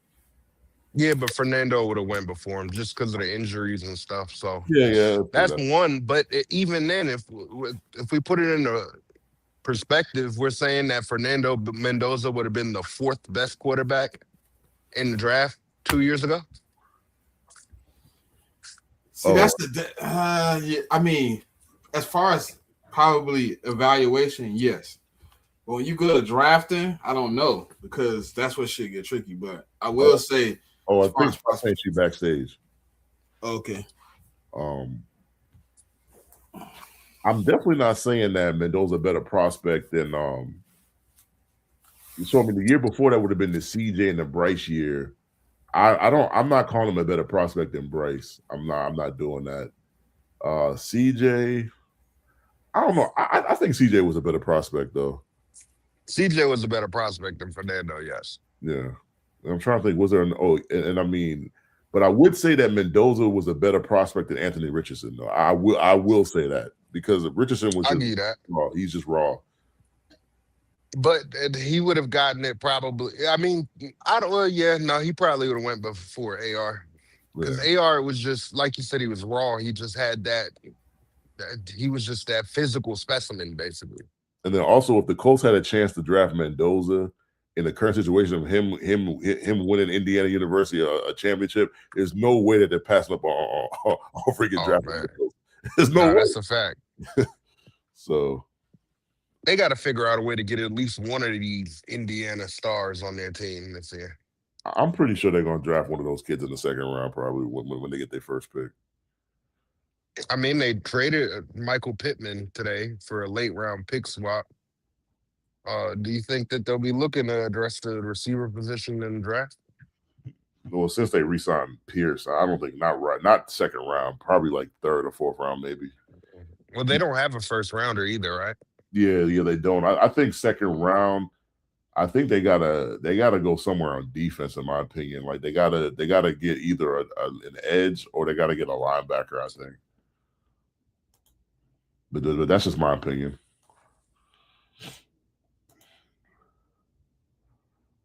We're gonna have to do a post free agency mock, right? Yeah, because I think the mock's completely changed now. Like obviously now the Saints they don't need a running back now, so that's not even or a guard. So they don't need that. The Chiefs don't need a running back anymore because they just paid one. I'm trying to think who was in the top 10. The Titans acquired the Titans still need a wide receiver 1 to me. I mean Wendell's a 2. So that doesn't really serve the issue. No, I don't think much changed for the Jets either. The Jets have made a few signings, but like nothing that would prevent them from going any direction outside of maybe. I mean, I think it's safe to say they're not going to take a safety. Yeah, I still think 2. But I still think they need to go edge a linebacker though. I don't think that's changed. Well, I'm saying that they kind of have they have like the same kind of needs. There's not going to be much change there outside of maybe the safety position because today they did trade I want to say 6th round pick for Minkah Fitzpatrick and then gave him a 3-year $40 million extension. So, but why not pair up Caleb Downs and Minkah? And I get Minkah getting kind of older, but you could pretty much play Minkah anywhere. And a lot of people view Caleb, you could play Caleb anywhere. So So why not? you want young Caleb Downs and old Caleb Downs on the same team? I mean, who better to train them up than Minka? I mean, and the thing is, you don't got to take Caleb at 2. You got to hope that he falls. Like say it's the 10th pick and he's still there. Maybe they just try to trade up and go get him. I mean, that's not crazy. I mean, they got the ammunition to do it. But yeah, but at 2 is what I'm saying. At 2, like they're not taking a safety after the move that they just made. Like I get it. Yes, you could pair Caleb Downs with Minka, but not at 2. You're Nah, not doing that anymore. When there was a thought that they could at one point take Caleb Downs at 2. and I think at 2, they got to go. And I've been saying this from the get go. They got to take an edge at 2. I mean, to me, they got to take either a Ruben Bain or the Bailey kid out of Texas Tech. I'm not big on Arvell Reese like a lot of people are. That's why you don't never hear me say Arvell's name. I'm not. I'm just not big on Arvell, bro. I'm not. I'm right there with you. But let me ask you this, because I think you said something interesting a minute ago, JMIK, where you said, like, you were talking about some of the teams and some of the holes that they had already filled and how they don't need players that were being mocked to them before. And I thought about the Chiefs, and the Chiefs lost both of their corners now, basically. I wouldn't say they lost one of them. They traded one away, and then the other one ended up walking in free agency to the Rams. So could we maybe see them now pivot to taking Delane at number 9? I know they don't usually take. Well, I mean, they took McDuffie in the first round, so they've taken corners in the first before, and it could be a BPA type situation at 9. I Mansour mean, Delane. to me, so I think it's 2 things, right? So now they got 9 and 29, right? So it's like you can either take an edge at 9 or you could wait on that and take an edge at 29. But I think the 2 positions they should probably draft in the first round is edge and corner. I'd probably go corner at 9 and Mansour Delane if he's there, because I just think I'm of the opinion that once you get past CB5, CB6, I think the drop off is huge, and I think the edge class is a lot more is deeper. So I think you could wait. Granted, and you might not get the most elite, edge or like a top 3 edge player in the draft, but I think if I don't have both of my corners are gone and I can come away with Mansour Delane at 9, then I'd do that. In at 29, I draft the edge. All right, scenario. Justin, just for kicks and giggles. Yep. David Bailey and Mansour Delane are sitting at 9. I'm taking Mansour Delane. Nah, not in that situation. I'll take David Bailey. It's tough. That's why I asked. It's tough because I'm sitting here thinking about it like, dang, what do you do? I like Mansour, but oh no, not at like I think you go edge at that point. You take David Bailey. I think you probably run to the podium and take David Bailey because he shouldn't be available at 9. Yeah. So I think it's just too good a value to pass up on. Like Mansour Delane is great value at 9 too, and there's a chance he's not even there at 9. But David Bailey, man, that's like a dream come true for them. I mean, there's a chance that you could be drafting, Mansour at 5. There's a good chance of that. I mean, that's what I'm saying. Like, he could be gone by then, so we'll have to wait and see what happens on that front. But you heard how he stuttered? You heard the stutter in his voice? Well, no, because I was thinking about it. I'm monitoring the situation that we have going on with Cordell Flott, because I think if we bring Cordell Flott back in free agency and Jermaine Illuminor back in free agency, I think at that point, got what happened? At 5, and we got the Giants are signing standout linebacker Tremaine Edmonds to a 3-year, $36 million deal. We also got other news that Arden Keys is signing with the Colts on a 2-year, $20 million deal. When they joking with you, JMIK? I mean, Andre, about him coming to your team? What, Tremaine? Like, he was drafted by Joe Shane in that regime, and they liked him a lot, and we were at one point connected to them as far as trading for him. Oh, and So if we were going to trade for him, it makes sense for us to sign him. and we got another signing. Titans have signed D lineman John Franklin Myers, 3 years, $63 million, $42 million guaranteed. Shout out to Cortland, man. We had him on the show on Saturday. He's been telling me for weeks that they were going to sign John Franklin Myers. So props out to Arden Key signed a 2-year with the Titans too. Yeah. I mean, yeah. So credit to Cortland, man. Like, he been telling me for weeks that they was gonna sign JFM, and that is exactly what they did. Yeah, Charlie Kolar, 21 a year. Yeah. Charlie Kolar signed with the Chargers, 3 years, 24.3. Man, I wanted to sign Charlie, man. Like, we needed a tight end. We just striking out all the tight ends. Okay, so earlier we were talking about Bellinger and how that was a good signing. Tell me, would you rather have Kolar or Bellinger? I'd rather have Kolar. His blocking's better than me. He's not much of a receiver. And they're making and it's the same deal. Yeah, I'm taking Kolar. He's just a better blocker. And I mean, right now, like we need a better blocking tight end. Yeah, I don't know. That Bellinger deal, I don't think it was a great deal. I mean, 3 for 24 is not. I mean, that's what, like $8 million. That's not even a lot to me. It's not a lot, but still, it's not. It's not what he's willing to pay Bellinger. Yeah, I wouldn't pay him that. I mean, we could have easily paid Charlie Kolar 3 for 24. Man, what are we doing? What are we doing out here, fellas? It looked like I thought Dallas Goedert would have been gone. I mean, nobody probably want to pay him the money he's trying to get paid. Or it's just multiple teams are calling about guys. Like at this point, I don't know. I don't know what's going on. We're gonna have to wait on some of these guys. I feel like I think some of them honestly probably won't even be announced today. I think you might actually get some of the bigger announcements tomorrow. But I guess we'll see. And I said it earlier that they were saying for Trey, I think I mentioned it. It might have been here in the space that they're saying that the Commanders and the Seahawks are bidding for Trey Henderson's services too. Like that was a rumor out there as well. So.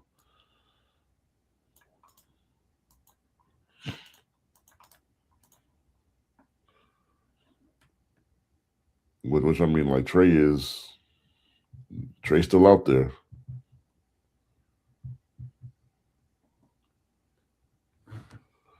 So I mean, we're talking about no action, and like we got about 3 or 4 signings in a row. We got a little spurt. Yeah. A little spurt. Okay, so the Patriots seem to have interest in Romeo Doubs. Man, half the dudes in that Patriots space do not want to sign Romeo, bro. They're not excited about that at all. I mean, I think Romeo's a good wide receiver. He's just not a wide receiver 1. That's all. I mean, how much are you paying Romeo Doubs? You better only be paying him like $20 million at the most. I don't think you should make any more than that. But I hope y'all don't pull a Linderbaum. Nah, we ain't gonna pay him 30, bro. That's not happening. I mean, if we pay him 30, I might have to drive down to Foxborough right now. I might have to log off the podcast and drive up there right now, man. we need to have a meeting. Because no way you should be paying Romeo Doubs $30 million. The Bears' Dominique Robinson is headed to Houston. I don't know. In what position does he play? Edge. Okay. So Houston gets more edge depth? I never even heard of Buddy, but okay.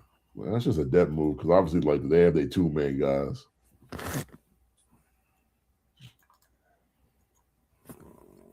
What's going on? Yeah, I mean, Kolar, Kolar thing kind of hurt. I ain't gonna lie. Yeah, I think it hurt both of us. I don't even got a tight end on the roster right now. I mean, I only got 1 myself. At least you got 1. I got 0. I got Hunter Henry. That's it. They're gonna have me double down in the draft. That's gonna be nasty. Actually, I wouldn't mind doing that, to be honest, though, because I think the draft got a lot of good tight ends in this class. So I wouldn't be opposed to that. if that's what the Patriots choose to do. Plus, I think we got like 11 picks or something like that.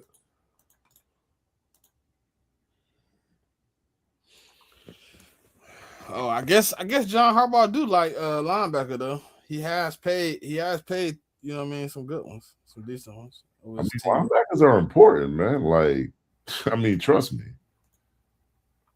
Yeah, no, for sure. You need linebacker play. And I think we'll probably still add another, maybe even in free agency, but definitely in the draft. And you gotta, I mean, you kind of gotta build from the middle out.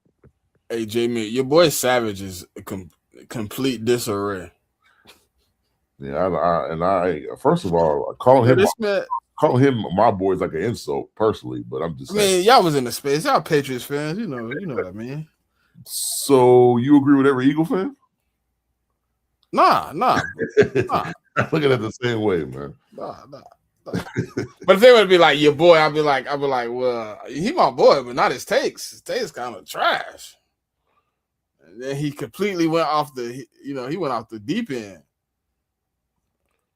Yeah, I mean, Patriot fans are so hungry for a wide receiver, man. That's just like sometimes you got to be patient, man. Let it fall how it's supposed to fall. Being greedy will get you finessed. Yeah.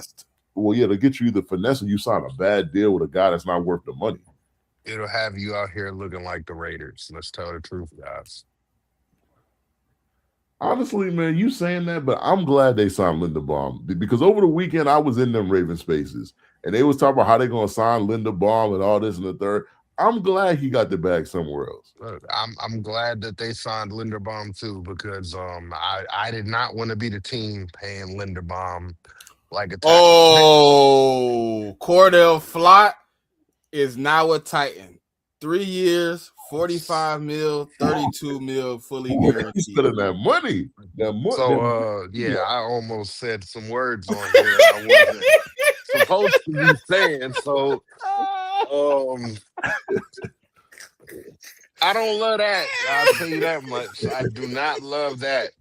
Hopefully that means at least Jermaine Illuminor is coming back because if not, I might really. I was just going around that money though, bro. Hey, they said they bad. They put it together. hey, Mick, the way he paused when I said Cordell Flott, he was like, okay, he a Giant. Oh, he a Titan. Ah.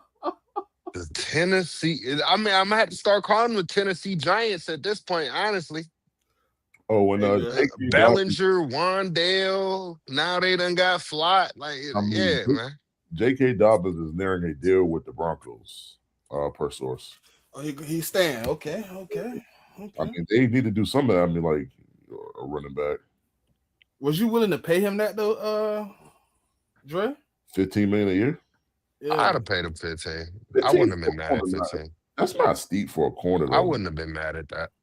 But I mean, look, let's see what happens in the next few days. I don't like that, but it is what it is.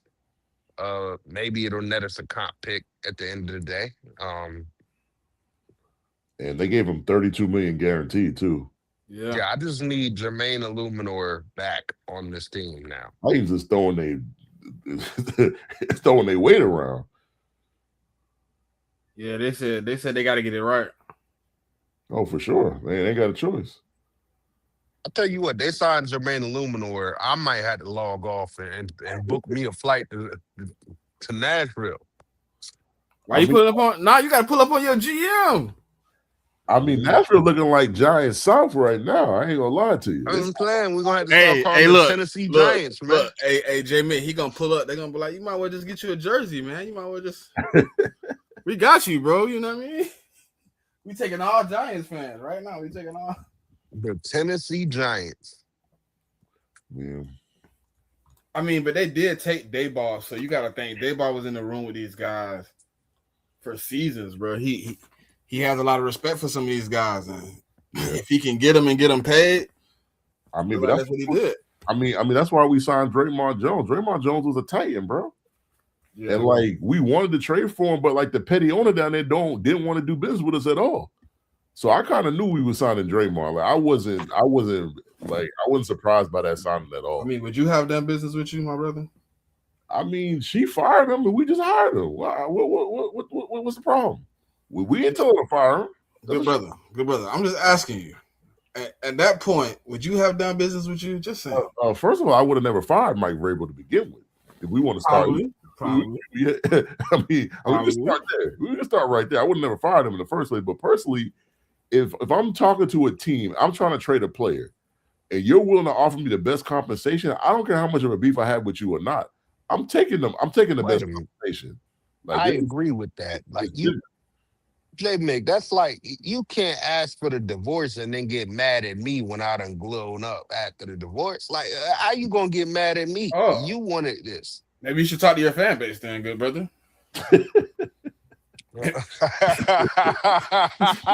I'm just saying, bro. Your fan base been salty for 2 years. It's kind of like nah, but that's different though, because like that's like your wife left you and then started messing with your brother. No. That's a little more flagrant. No, this is what happened. Mm-hmm. Your landlord kicked you out and told you to find an apartment, and he was mad that you got one on the first floor instead of the third. Oh, and we got more news. First, Dobbins has signed a 2-year deal with the Broncos. Bengals are signing former safety Brian Cook, 3-year, $40.25 million. And we got one more. I'm just waiting for the screen to upload. And Titans are signing former Saint cornerback Alontae Taylor to a 3-year. Jesus! They throwing that bread around, brother. They said they ain't gonna be the same Titans as it was last year. So they just paid corners. They paid Alontae Taylor 20, and they played Dre's guy 15. And then they still got old boy on the roster, right? Cool. The one from the Chiefs. Oh, with the Titans? Yeah. I don't think they signed the Chiefs corner, did they? No, they got the one they traded for. Oh, nah, he is. I mean, excuse me. I mean, he's about to get cut. You think so? He's played 6 games in 2 years, and then he's also got off the field troubles with that whole like I think he shot someone at a car wash or something like that. Yeah, allegedly. Throw allegedly in there. Excuse me, allegedly.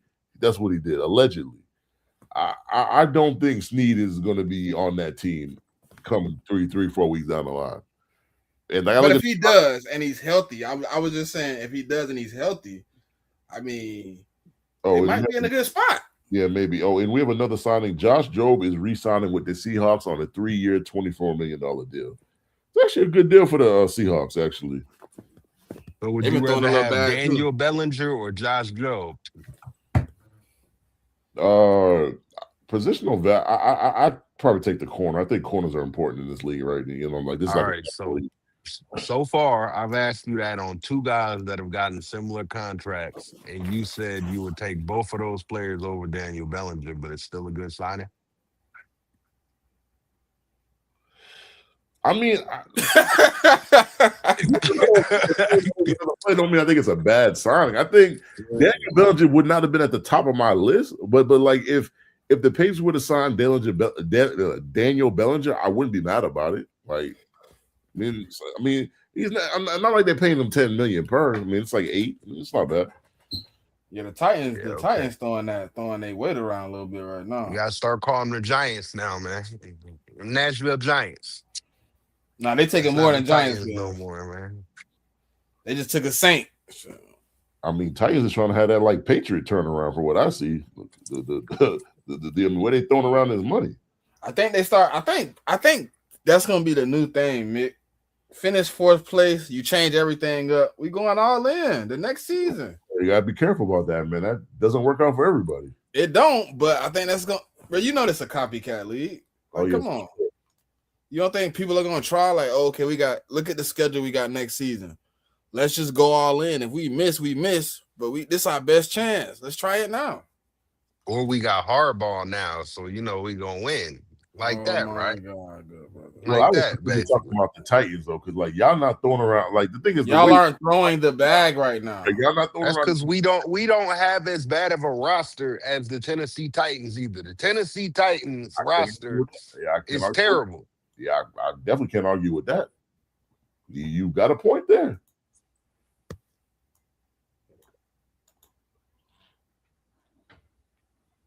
You definitely got a point there. Small And they point. got Small Brian point. Dayball. They got Brian Dayball calling offense. Like they not serious over there. Man, you got to relax, man. Because I mean, like that's my OOC, man, and you got to relax. I mean, it's my old OC too. Matter of He's the fact, old head coach. you should know that. No, but he's also my former OC, and you should know that, JMIK. I mean, he's still a good OC though. I'm not gonna say that he's not. No, but I mean, he was a great OC in 2017. I'll tell you that much. And I just know he's too much of a hothead to be a head coach to me. You don't remember 2017, do you?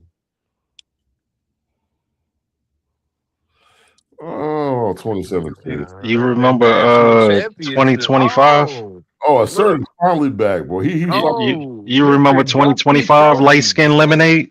Were you off cleaning those dusty trophies off? Or? No, I was cleaning y'all face off because all of that exhaust in your face your entire life. Yep.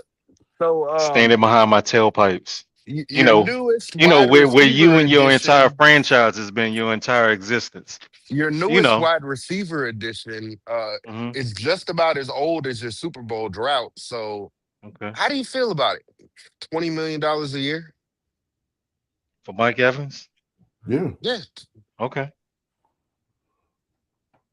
What? Oh, you feel good about it, bad about it, or you just indifferent? I mean, he's the best wide receiver I got on my team, and I got him for 20 mil. So yeah, okay.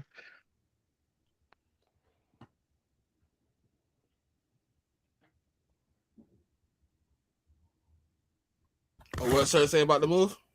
He happy? He said okay. Yeah, he said okay. He said okay. Said he's the best receiver on his team now, and he got him for 20 million. Okay. Yeah, I mean, no, I just came in. I heard him say he the best receiver on my team. 20 mil. Okay. I don't usually get excited about free agency. I mean, I ain't gonna start now. If you're not excited, how are the people watching supposed to be excited, Certified? I mean, you got to be engaged. I am engaged. I'm talking to you, ain't I? I mean, what you want me to do? I mean, it's free agency. Talk to me after camp.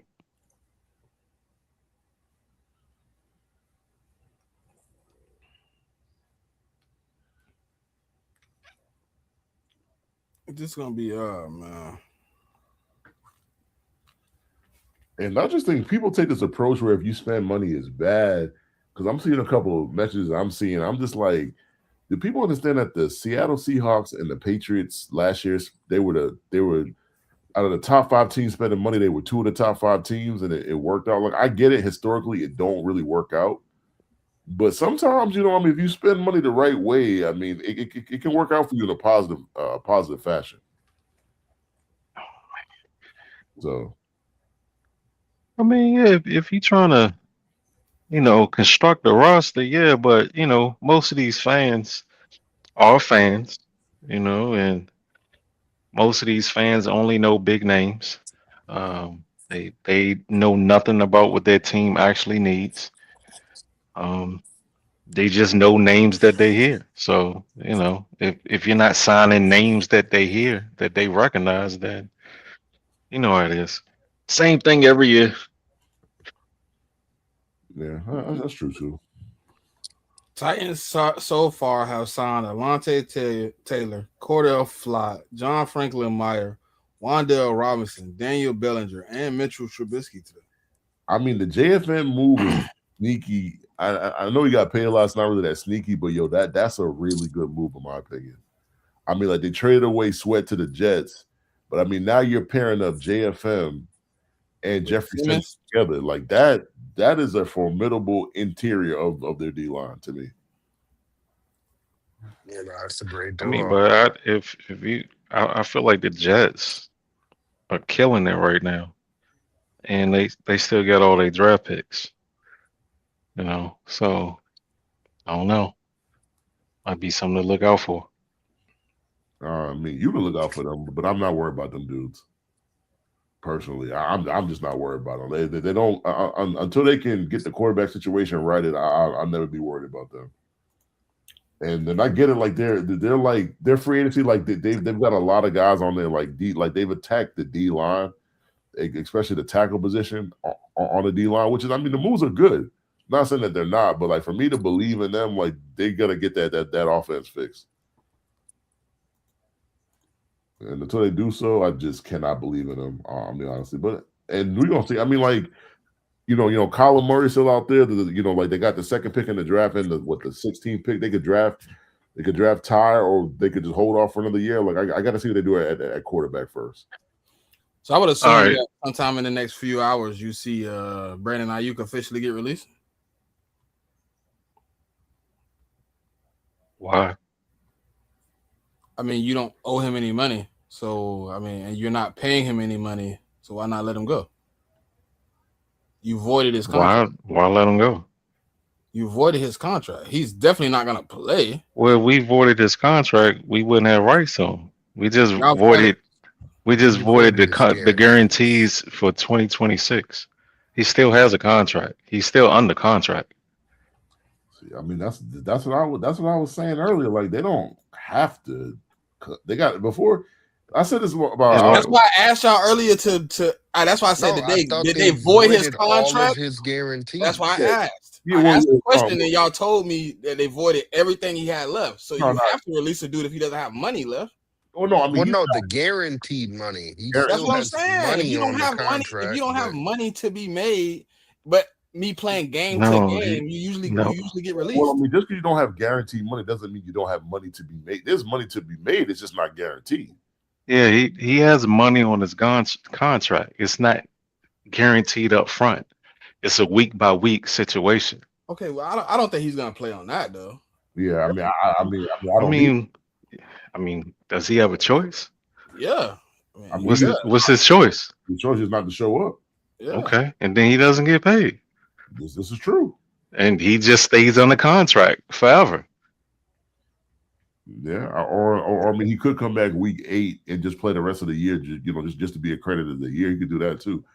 I mean, I don't know. Like I said it earlier. Like to me, if I'm the Niners and I know teams want Brandon Ayuk, then I'm getting on the phone. I'm trying to get some compensation. I'm trying to, give me a pick or two, and then I'll trade him to you, and then you could deal with him. I thought you get compensation because you're losing money. You're not losing money. Yeah, but if I know I don't want the player there and I want to trade the player, and I know other teams want the player, I know I could trade him, then why not just trade the player? Man, his value is probably like dirt, nothing. Like you probably get nothing for him, right? Yeah, but if you know the command, if you know he wants to go to the commanders, you know the commanders want him, then why not? Well, why not pick up the phone and call him? I don't see why you wouldn't do that.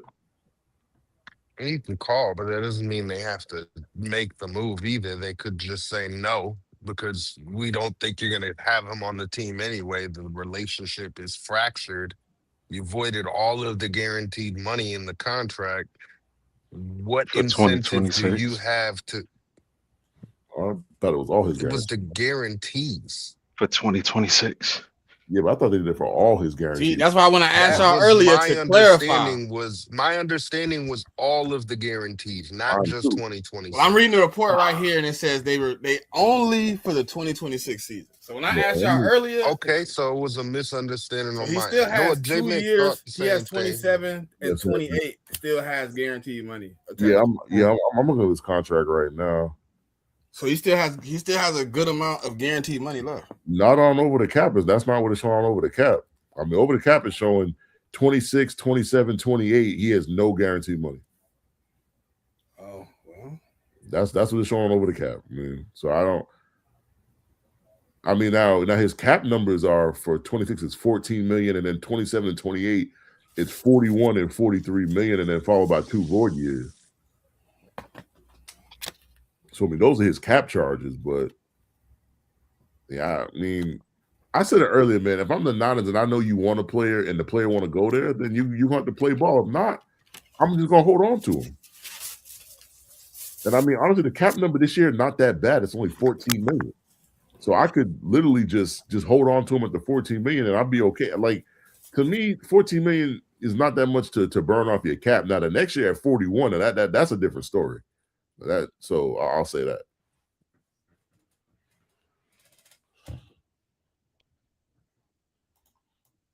All right, so now I'm confused because one of those, now if you say he has no more guaranteed money, then technically, you know what I mean, he going in blind, betting on whatever. That's a different scenario than what I was assuming. Like, we're looking at the contract on this end, look like 27 and 28, he still got money left.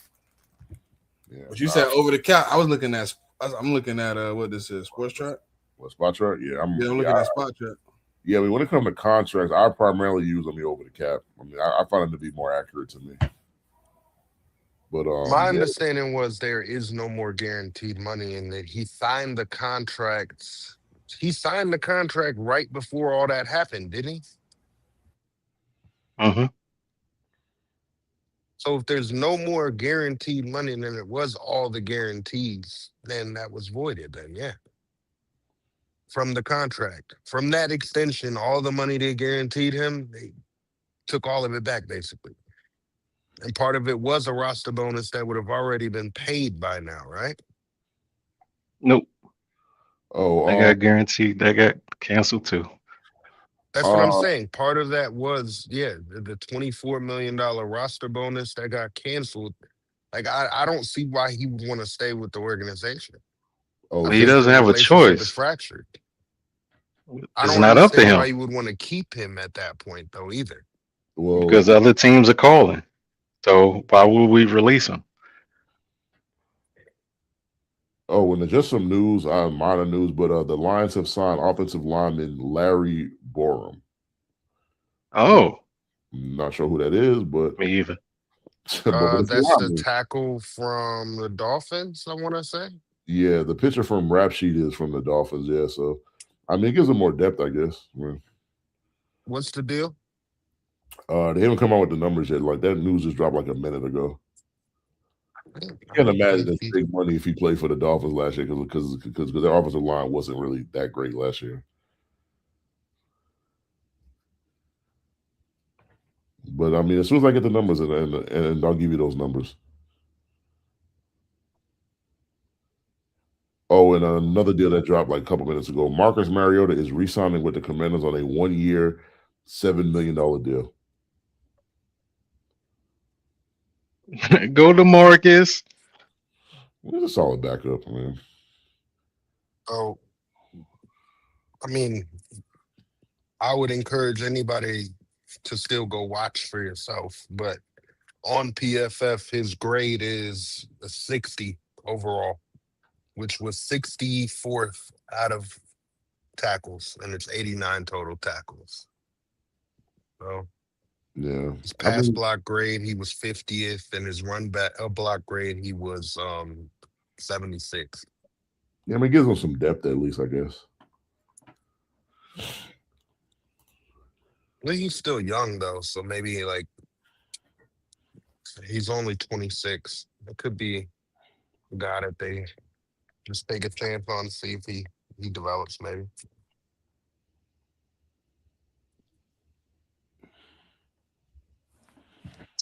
But yeah, I'm kind of with certified man. Teams are calling you about Brandon Ayuk. I know he's a pain in the butt, but if they're calling you, I'm not going to release you. And like I said, the cap charge only $14 million this year, so it's such I can hold on to him. And maybe teams will call it the deadline, and they'll be more willing because you'll be in the middle of the season, and they might be more willing to give up greater compensation at that point. So, yeah, I mean, I don't know, because it's two sides to every coin, right? So like, yeah, you can hold on to him, but then what does it really benefit you for a guy that's like, I don't know, is probably not going to play again for you, period. You've already voiced that he's not going to play for you again. you kind of already voiced that he's no longer, welcome. What do you do? Like you basically said you basically said out loud that the relationship is through. Yeah, you definitely did, but until they cut him, I mean, he can't choose his own destination. So he's kind of in limbo. Stuck. Yeah, he's in limbo. So Nah, I know he's limbo, but it don't make sense to me for the Niners to be like, we're just gonna keep him. You voiced you voiced he was done. You voiced you didn't want him on the roster, and then you supposed to keep him. Is he supposed to be like happy and chipper and come do his job at that point, or like how's that supposed to work out? So technically, you could just tank his career, or what? Oh, and I mean, other news that's not related to free agency signings. Christian Barmore's case has been dismissed. Y'all needed that one, right? Yeah. I mean, the prosecutor told the judge the case is no longer viable. It's probably because his current girlfriend, who was their witness, is not willing to testify. But I mean, I knew that already. But it's official now.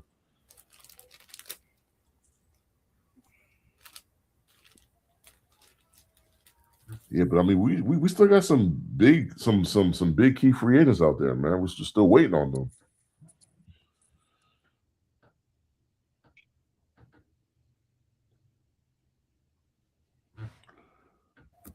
Yeah, still active, man.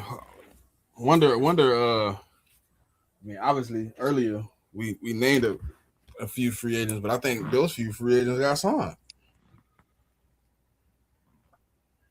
Yeah. I'm still shocked by the Linderbaum thing, man. That's going to have me shocked for at least the next couple of days. Did you say the Cameron? Oh, I said that one. Okay, never mind. Cameron Thomas to the Browns. No, I don't think to the Falcons. No. Yeah, Cam Thomas to the Falcons, 1 year, $3.1 million. And who did he play for last year? Browns. Okay.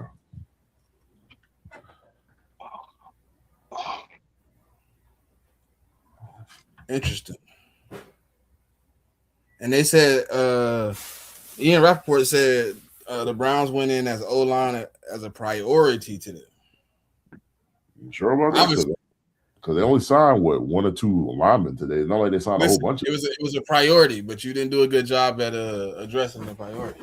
Yeah. I mean, they didn't really do much. But yeah. I mean, like that's like the Patriots calling wide receiver like a priority, and they ain't signed no wide receiver, no tight end. So yeah. I mean, we said, edge was a priority. Our edge. Hey, man. Yeah, but it's early. Yeah, but I don't blame y'all for not giving Jalen Phillips $30 million, man. I'm not gonna blame y'all for that. That overpaid to me was wild. I mean, but there's fans out there like, how you couldn't have paid that for him? Nah. Who, Pressure Boy? That's what the Dolphins fans called him, Pressure Boy. Yeah, that's where I got that name for Bosa from. Yeah. He signed a 4-year, $120 million deal with the Panthers.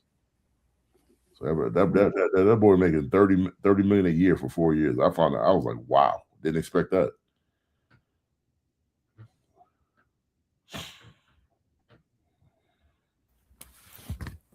I didn't either. I thought his market was somewhere between like 22 and 25. And I thought he was going back to the Eagles. I mean, there were reports before free agency started about y'all was trying to work out a deal, so I just figured he was going back. We had a number though. Yeah. Well, I mean, when you have a number, then the Panthers pretty much like. But I think what happened was the Panthers. What happened to them with Milton last year? They were just like, we're not going to lose out again, so we're just going to just overpay. That's exactly what they did. I mean, superior overpay. They didn't hesitate. They didn't even hesitate. They were like, oh. I mean, they didn't give another team a chance to get in there and try to counter it because as high as they went, like no other team was giving. I find it hard to believe that like some of the teams going to give him $30 million. I could be wrong, but I doubt it. Hey, is Brees a little upset? Yeah, he didn't get paid. And you don't see the tweets? Brees who? Brees Hall. He is not happy right now. Well, didn't he get franchised? Yeah, he ain't get his money though. Like his long-term money.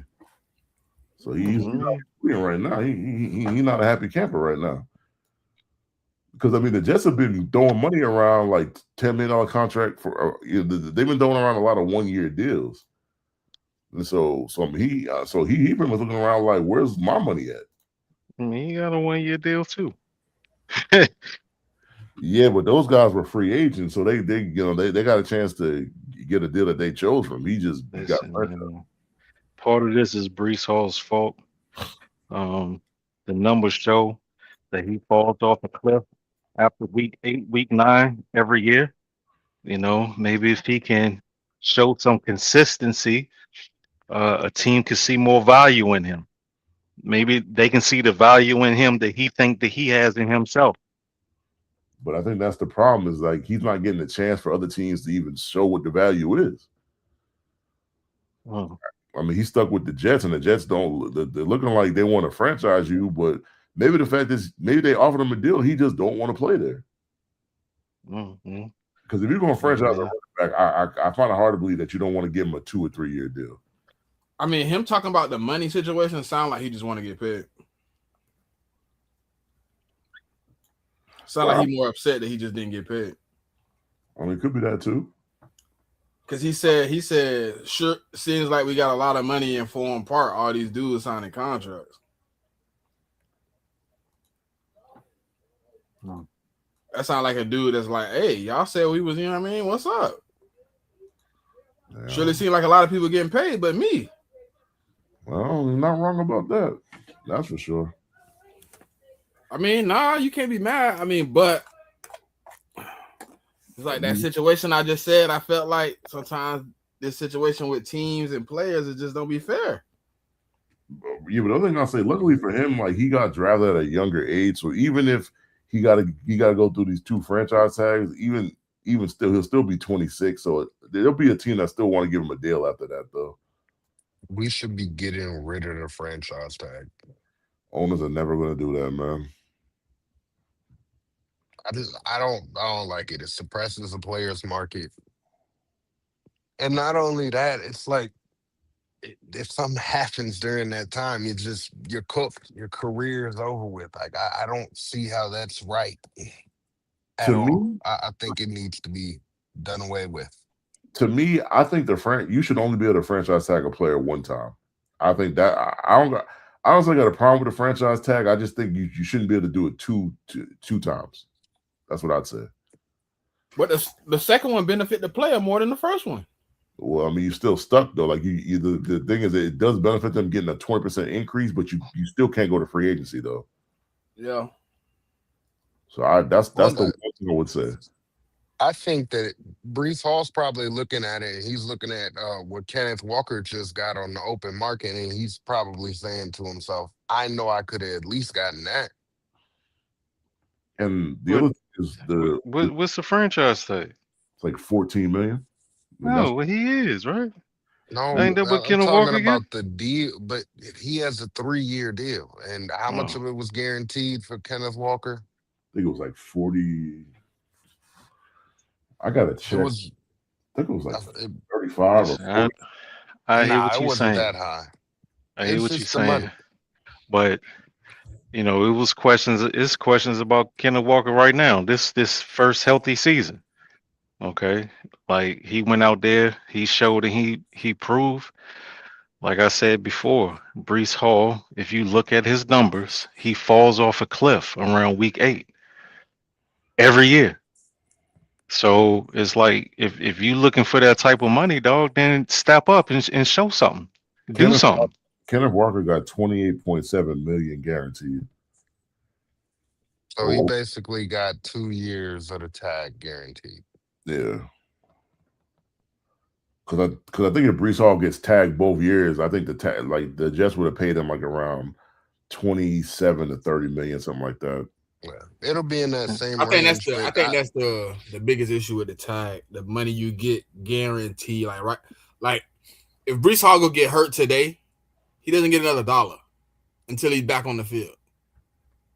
It's like that's the messed up part about the tag. I know certified saying you got to step up, but like it's still his future. Like if he go out there right now, tear his ACL, never play another down of football, the money he's made is the money he's made. He threw it. Yeah. I No, mean, I understand both sides, but again, I'm gonna say the same thing. Had you taken care of business before we got here, we wouldn't be here. yeah, but if that's the only thing I argue is like if that was the case, and the Jets would have just put the transition tag on, but they knew they put on the transition tag, somebody was going to offer him some crazy money that they weren't willing to match.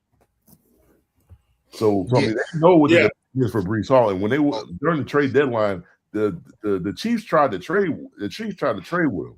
I'm pretty sure the Chiefs would have gave Brees that same deal if he was a free agent. So it's not like teams want him and all that good stuff, but I mean, and the also the difference between him and Kenneth Walker is Kenneth Walker put on a much better offense that gave him a better ability to put up better numbers, and I mean he also had another running back. So I mean, like, so he wasn't the only running back, touching the ball every game. Where Brees Hall's backup, he got injured in week 1 of the preseason, so pretty much it was Brees Hall or nothing. Yeah.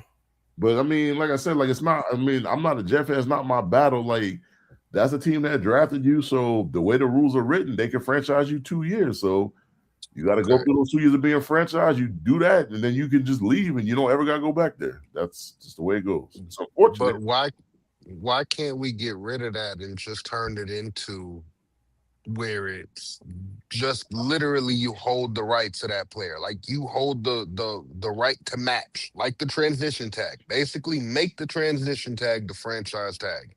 Because the owners will never agree to that. That's why. Because you end up Dre, you're gonna end up in a nasty battle that they don't want to end up in.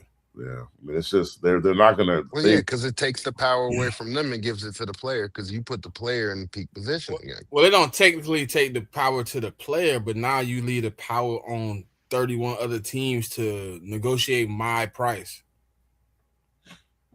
Yeah, I mean, you get what I'm saying? Like now instead, like the player, yes, has. I didn't. Power was probably the wrong word, but it there's a great benefit to the player there. Not because the market goes up, obviously. Exactly. That's all I'm saying. Like if you either gonna have to match it, or like I'm still gonna get the highest offer. Can't you get the bad side of that too? Where your number doesn't reach the market, and now you sit out there hoping you would have signed whatever. I mean, that's the risk of a free market like that. That's just what happens. It happened with Julian Love. Julian Love was offered a certain amount of money to stay with the Giants. He turned it down, hit the market, and then figured out, oh, my market is less than what I was offered originally. Tried to go back, and they said, we don't got that money to give you anymore.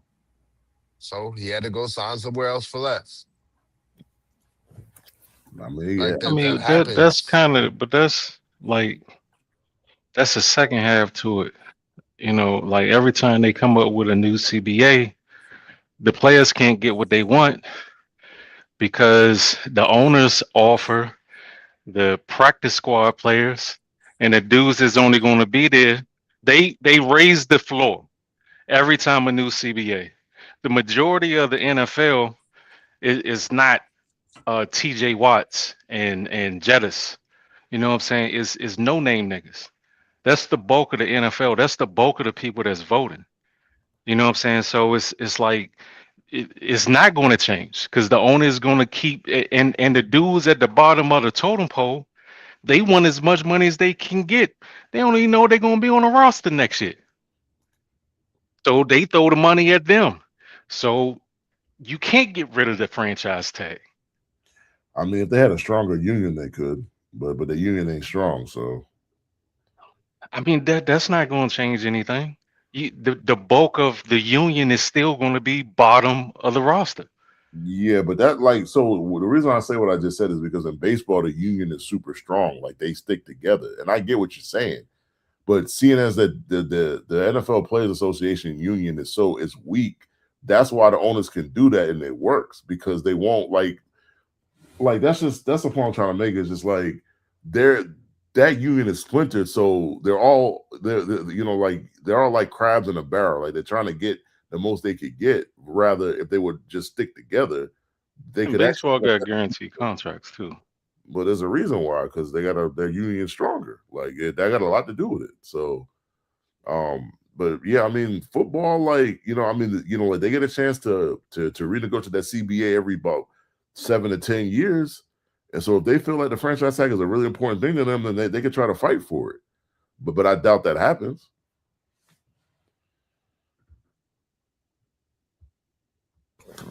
Speaking of negotiations and stuff like that, I just saw it in scrolling on the timeline, but apparently the NFL is in some kind of dispute with the referee association, and Yeah, they it want might better not quality get settled. refereeing. So if it doesn't get settled, though, we're probably going to end up with worse referees, no? The NFL owners are tired of the lackadaisical, unwavering, inconsistent, bad, poor calling of their referees, and they want some type of. They want them to stand on something, bro. They want somebody to have to answer for those bad calls, for those mistakes. Okay, so what is it that they propose should happen? I think kind of like a system, but I think the referees is saying like we're not even permanent employees. How you gonna have us answer to a disciplinary system when our job isn't even guaranteed? They got a point, and the owners are the ones that don't want to make them full time because they make them full time. I think they got to pay them more. So they basically said, if you want us to if you give us benefits, and then we don't have a problem answering to bad calls and stuff like that. But as long as we are temporary employees, paid volunteers at that point. I mean, makes sense. Yeah, somebody got to, they got to come to the table and compromise something like that. Like, because I think part of the reason I want to make them full, because you make them full employees, then you got to start paying their benefits and stuff. Like, yeah. The other stuff. And I don't think they want to do that.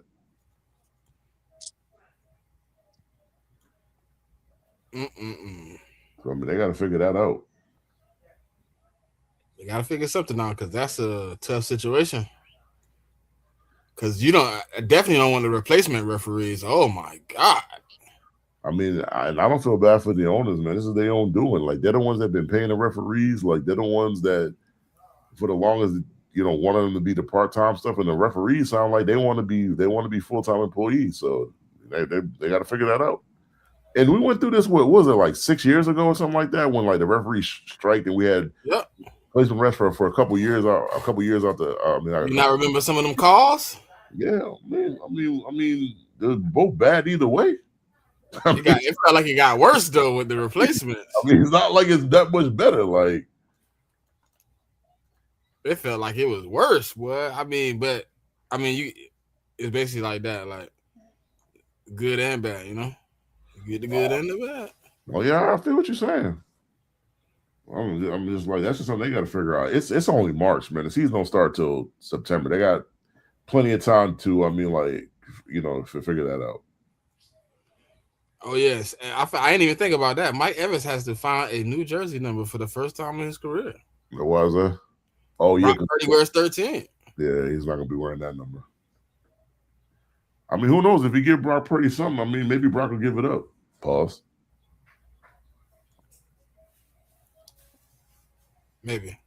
Nah, new team, new him. Yeah. New team, new me. You hear me? He might come out there with, new number, new ambitions, new goals. Yeah, I saw Titans been spending some money. Oh, you mean the Tennessee Giants? I mean, sure. I mean, if you wanted to keep them players, man, you could spend that money. No, I ain't want to keep all of them, but I mean, He only mad come on. about one signing, bro. I don't even know why he even up here acting like he cared about the other players. He only mad You that they took Cordell Flott. That's it. You know why I'm mad? Because we still ain't signed a Luminor yet. Oh, and if he end up a Titan, you really go spaz. He's still out there. At least he ain't signed nowhere yet. Hey, that'd be so hilarious, bro. Oh my god. To me, though, there's a greater threat that he go to the Raiders than anywhere because he used to play for the Raiders too. Yo, hey, all right, let the Raiders sign him after that, paying Linderbaum $27 a year. See, yeah. Don't make an enemy out of me, man.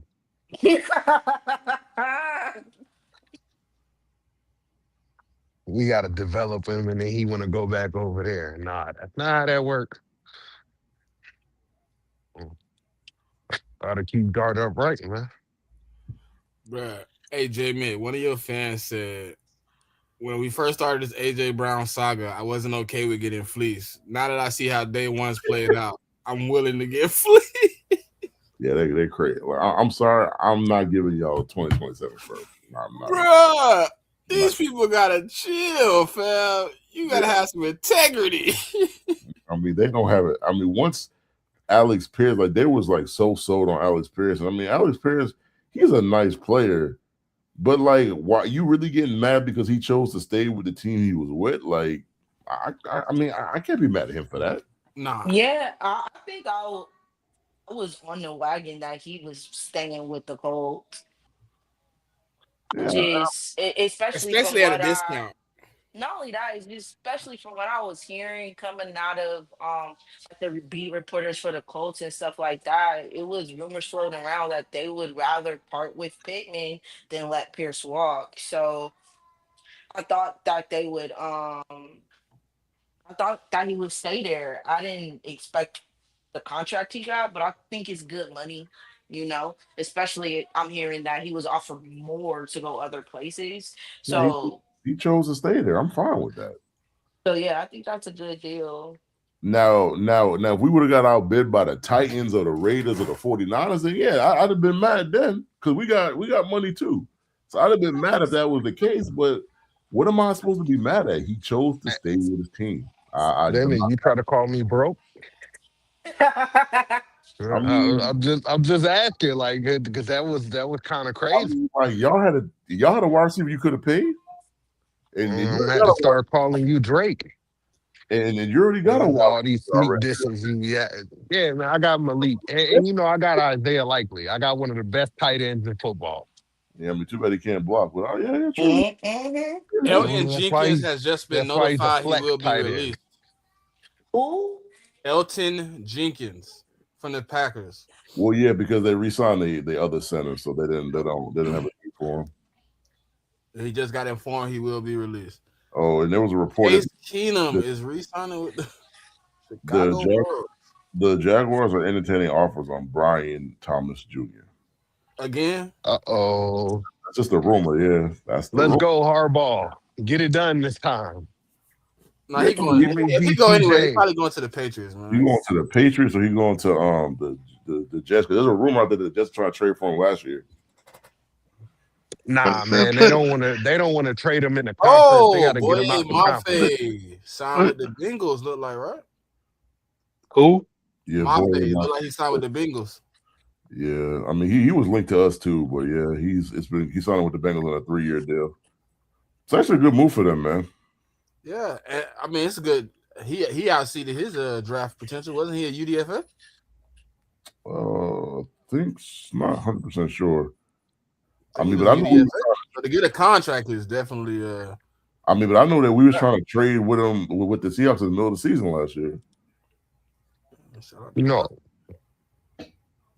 but and he's a good player though.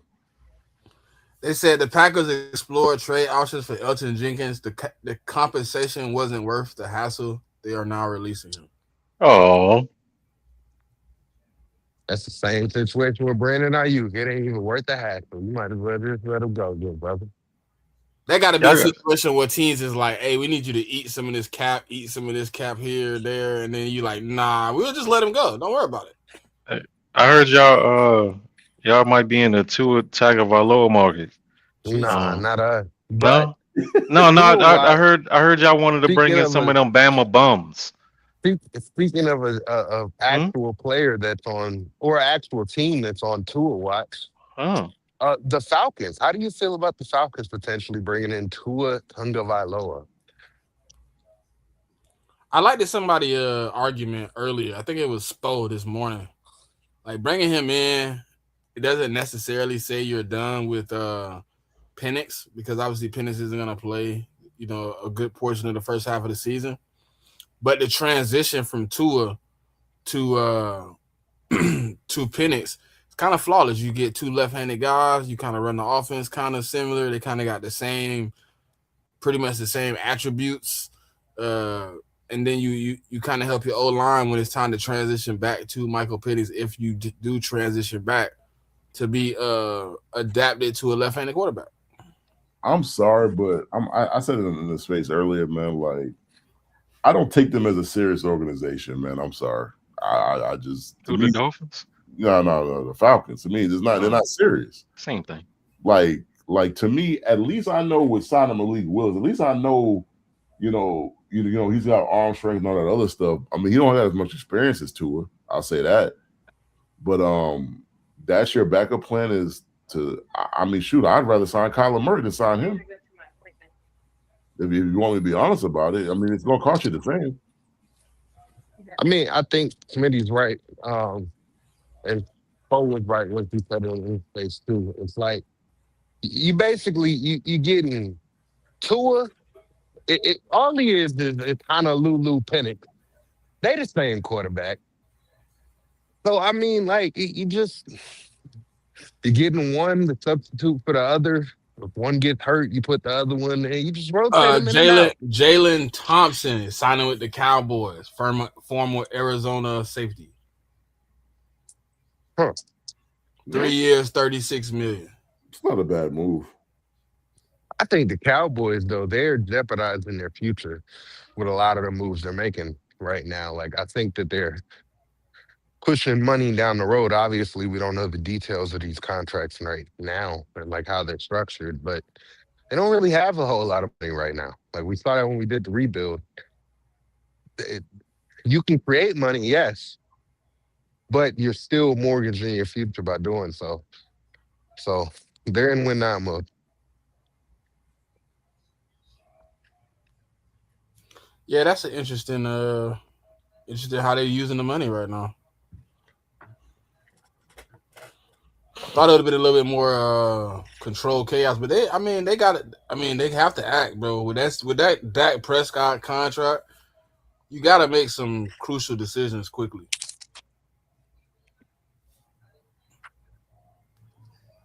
It doesn't get any cheaper, you know what I mean? And you just restructured them to make more money, so it just got more expensive in whatever season you push that money to.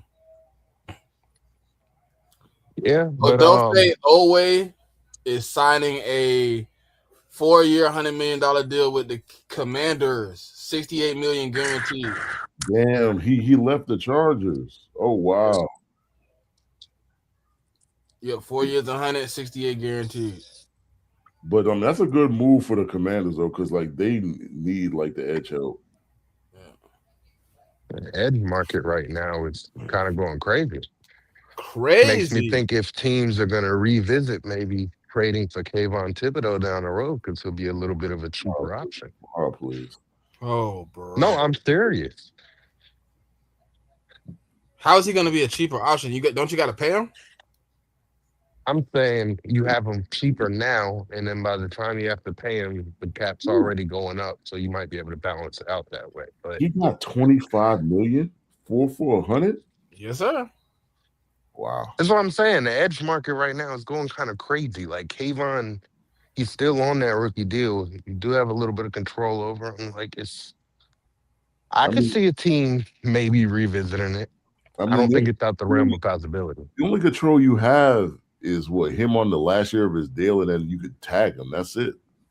Yeah, but I mean, There's But no you got to still, think, that's two people got signed, right? At the same time. Mafe got 3 years, 60. always said, I hold my shoestrings real quick, Yeah, brother. but I think Owe had more sacks though. Like Mafe didn't. Mafe had a like he's your classic pressure guy last year. No, I'm just saying, bro, for them to be like the back to back, they only like what 4 minutes apart. Yeah, It's like, you thought you had a little something. Let me holler at you real quick. You see this 4 years 100? but I mean to me like Odafe Owe is just a pure pass rusher though. Yeah, he is. Versus Yeah. versus the other guy that got who's the other guy that got signed? Mafe is like. I mean, to me, like Mafe is more like an edge set. I mean, he can rush the passer too, and he gets pressures and stuff, but he's more like an edge setter to me than Owe though. Yeah. That's how I feel about Thibodeau. You know, when people call him an edge, eh, it's more of a edge setter. You know, defensive end Cam Jordan type. Oh, and that deal, $68 million is guaranteed. Guaranteed. Yeah, I just saw the numbers on that. Man. I mean, that's why the Chargers ain't paying him. I see why now. Jeez. Yeah, no, I've been talking to Chargers fans, and they're like, the money he's wanting, they're not wanting to pay, just because they felt like he was very scheme dependent under Jesse Minter, and they weren't trying to overpay for a guy who probably was reliant more on the scheme than him actually developing. Well, you know what they say. What I mean, like one person not willing to pay, somebody else will. That's just the case here. Yeah, but I'm gonna be honest. I think the Chargers are still in a good spot. Um, but 68 million guaranteed. That's Oh, I see who his agent is. Never mind. That makes sense. who's his agent again? Oh, David. Maguleta. Yeah, He getting get all to the his money. college bread. Yeah. Getting to the Like, money. yeah. Once I saw his name, I David, said, yeah, that makes sense. yeah, I mean, like, if you're trying to negotiate with David Malagetta, good luck. Good luck. Yep. But I mean, props to the Commanders, man. Like they needed more edge rush, and they're halfway to that, I guess, where they're trying to get to. This post free agency pre draft mock is gonna go crazy though. Yeah, it's going to be a lot different. Yeah, but that's the benefit though. You get to watch as it progress. You know, if you ever play Madden, this is how those mocks where you see mock 1 through 5. This is how it happened. That's how it happened. Teams take players here and there that you didn't see them taking, which makes because Oh, like I and think, huh? no, I was about to say another signer, but they actually deleted the post. Oh, Verdarian Lowe.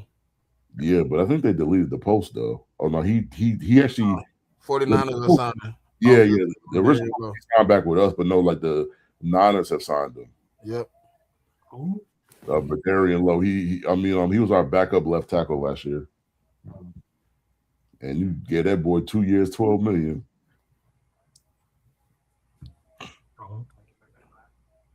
Ravens only have one tight end under contract going into this new season. Shit, I don't got any. Shit. They want to give me that one. I mean, it's Mark Andrews. They not letting him go. yeah, They're crashing out so bad that they're crashing over not re-signing Vidarian Lowe for $5 million guaranteed. I'm like, bro, it's Vidarian Lowe. Like, he's not that great. He really isn't. He's okay.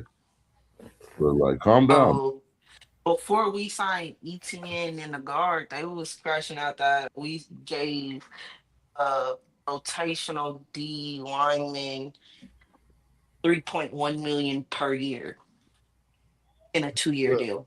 But look, okay, but y'all people mad, right? But Howie Roseman literally told the fan base like 2 weeks ago that he wasn't going to be active in free agency. It was going to be about the draft and retaining players.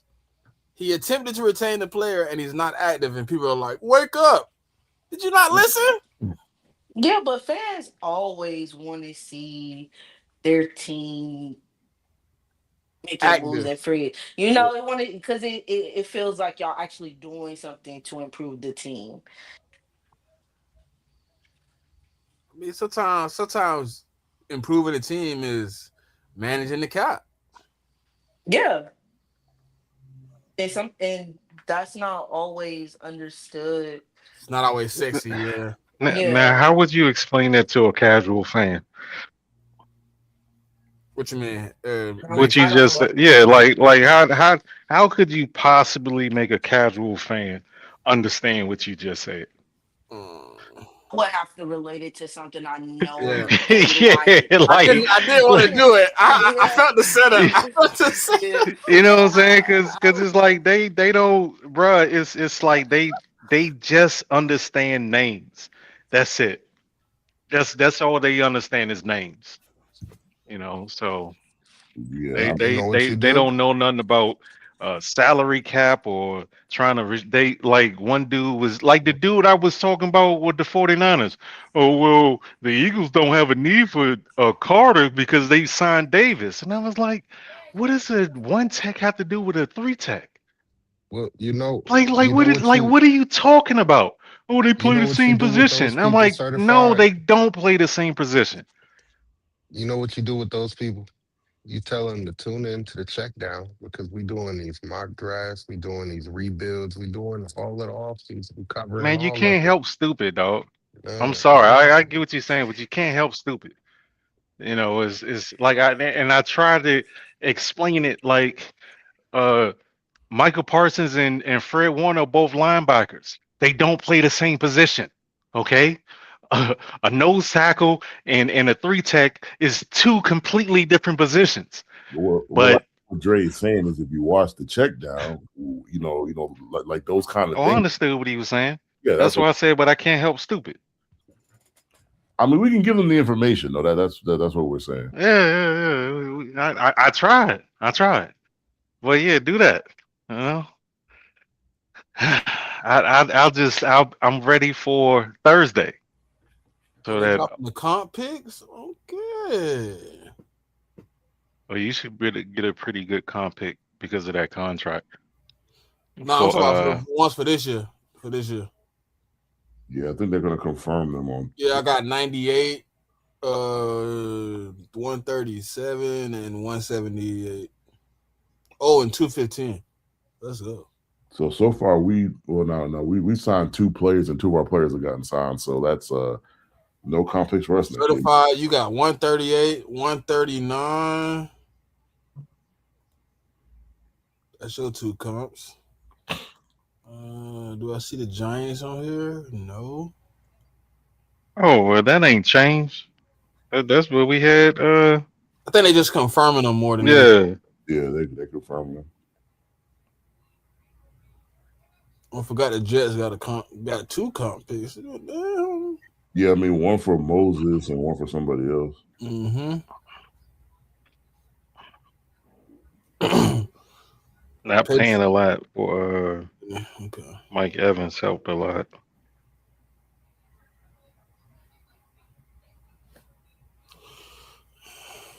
Did you want a receiver in free agency? I mean, I wanted Mike Evans. Oh, you did. Yeah, I wanted Mike Evans. Um, we're probably going to draft a tackle now. Oh, okay. I mean, I just once I seen Jalen Phillips' contract, I was okay with the rest of the day. I was fine because Yeah, there was no I mean, way I didn't expect him to come back no way, though. Like, you I know, mean, we he was looked close, pretty but he that's looked pretty crazy. good on that defense, surrounded with that talent. So I knew people was going to be excited about him, and he was going to price y'all out. he You definitely know, did that. but I don't think that he's worth that at all. Yeah, that was a little crazy, but hey, And what y'all give up the trade for him? It's like uh, a fifth, right? yeah, we're gonna get a better comp pick than we gave up the trade for him.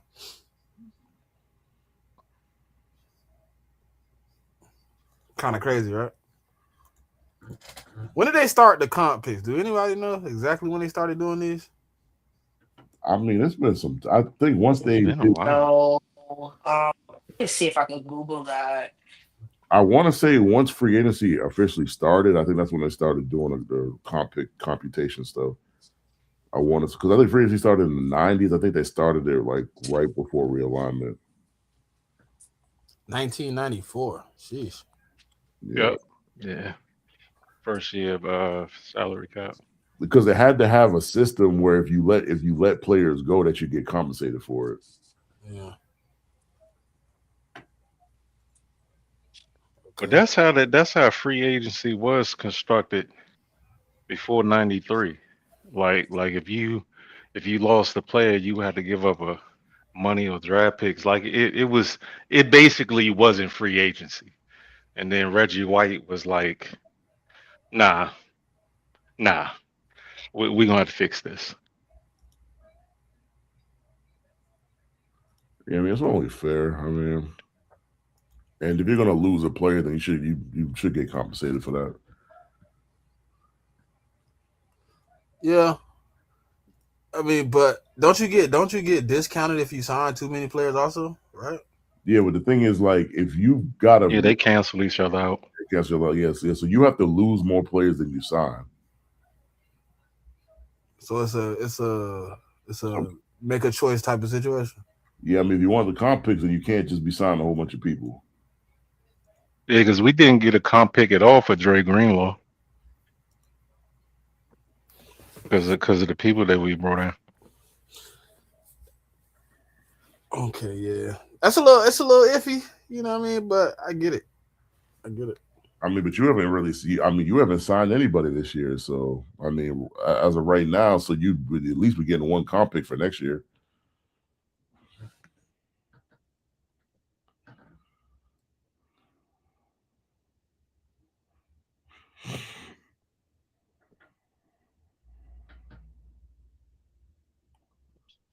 Now that's why I Um, say it's kind of iffy, JMIK, because like you lose a player or whatever, your best player, but you go out and sign two, you know what I mean, tier six player that probably gonna be comp, I mean depth, and then you don't get comp. It's like, you know what I mean? Yeah. Right now, if you lose, let's say for instance, you would have lost Barrymore, but then you go out and sign Christian Wilkins and um I don't even know. I don't even know somebody else that's mid. And then you lose the comp pick because you signed two regular dudes. Yo, then that's I crazy. thought Yeah, it's, I thought the contract should weigh out, formula. right? No, Well, I it's mean, the contract determines what round you get the comp pick in, like the it's the contract contract. and It's the playing time. contract years, the money. It's the formula for comp picks is pretty complicated, and it's about how much your free agent signed for, and that goes against who you signed, and that will weigh, oh, if you get a comp for this player or not, and then also the value of the comp that you may get.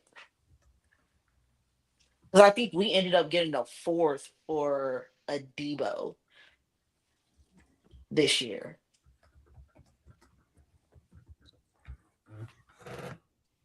And that was based upon the formula.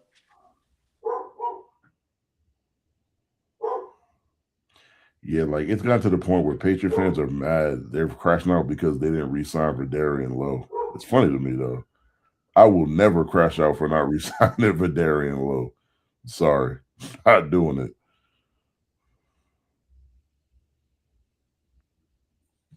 And why do they want him back so bad? They don't. It's gotten to the point where they're upset because they haven't got a wide receiver. So now one of our players got signed by somebody else. Now they're getting. It's just like an added on being upset over something that you shouldn't really get upset about. Oh, okay. So they just like, They just- here goes some more. yeah, and you know how that go though. Yeah. I mean, being mad about not signing a backup tackle that's wild to me. Like I'm not doing that. I saw a fan say that we're going to regret letting Juan Jennings walk in for Mike Evans. I'm like, wait a minute. we're going to regret letting a wide receiver 3 walk that can't beat man coverage on his best day against one of the best man coverage wide receivers in the league. Okay, that makes sense. I see where you're going with that. That makes sense. That makes a lot of sense. I mean, I get you're upset by losing a player, but just spewing dumb stuff doesn't make sense.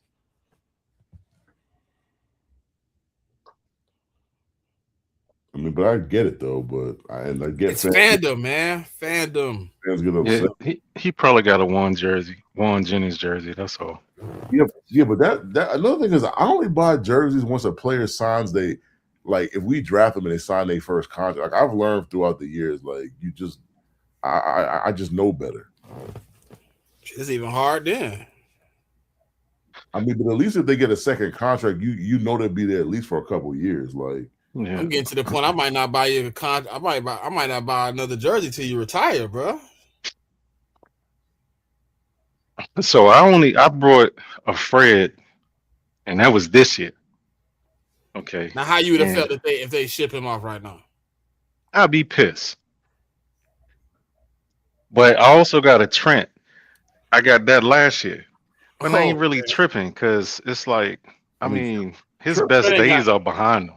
And he ain't got much longer left, so you'll get the Right, yeah. So I wouldn't, but you got to be retired. I learned my lesson with T.O. Cade came out 3 years, 30 million, 20 million guaranteed. For who? Cade Otton. Yeah, I mean my fan base wanted to sign him too, but I kind of felt like he was going back to the Bucks. Yeah, they just finally dropped the details. 3 years, 30 million, 20 million guaranteed. I mean, that's a good deal for Cade. So a 2-year, 10-a-year deal, basically. With 10 left on the back end. Cool. Yeah. Nah, but hey, certified. Any of those jerseys I just bought? Oh man, they lead the team. Oh man. And I learned my lesson with Judon, bro. See, I learned my lesson with T.O. Never again. And I wait till what I do is if we draft you, we resign you, then then I'll buy the jersey. Like Lonzo, I bought the jersey, like I bought the rivalry jersey, but that's because I figured he was going to get re-signed. Like, so I'm kind of taking a risk with that, but we'll see what happens. Well, I'm glad Jordan Davis got re-signed because I bought that jersey last year. Yeah, I'd have been sick. I mean, funny thing is, I mean, like Spody want to make a move for Jalen Carter, though. I was like, well, Yeah, you don't have to give up a lot to get him. I was like, I don't know about that. You ready to do the Saints for you remember what the Saints did for Ricky Williams? I was just like, that's gonna be a lot. You remember that, JMIK? Yeah, they pretty much gave up their whole draft. Yeah, that's how we gonna do somebody for Jalen Carter. You gotta give me more than just a little bit, good brother. But I mean, the one thing I'll give Spody credit for when she said it though, like her GM is one of them GMs that don't care about picks though. Like he will trade you his picks. I mean, and he showed you that last year going from 5 to 2. He willing to trade him. So. Yeah.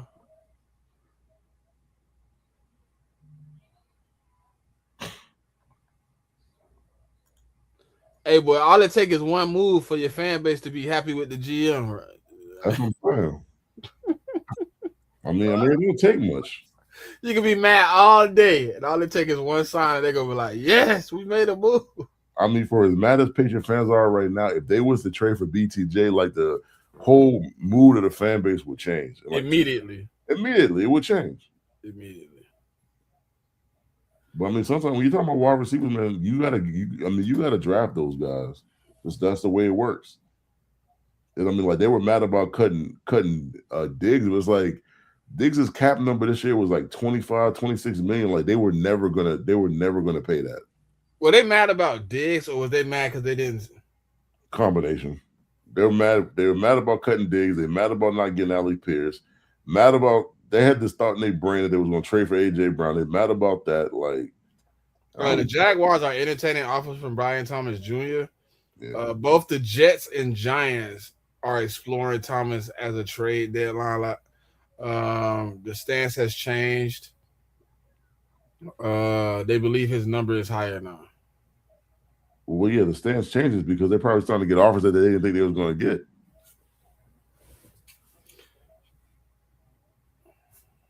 Yeah, what you think? Because wasn't it saying they'd only got like a fifth before? No, that report was a false Fake. report. Okay. That wasn't real. Like I'm not. I don't think you gotta give up a first, but you're probably gonna have to give up a day 2 pick for him. He had one really good year, and last year was bad. So I Say mean, third. I say third probably. Maybe you might have to part with a second, but I mean, if you told me to part with a second for Brian Thomas Jr., there's a chance that you might not get a player in the second round this year that's better than Brian Thomas Jr. in terms of wide receiver. So, Right. I'll probably do it.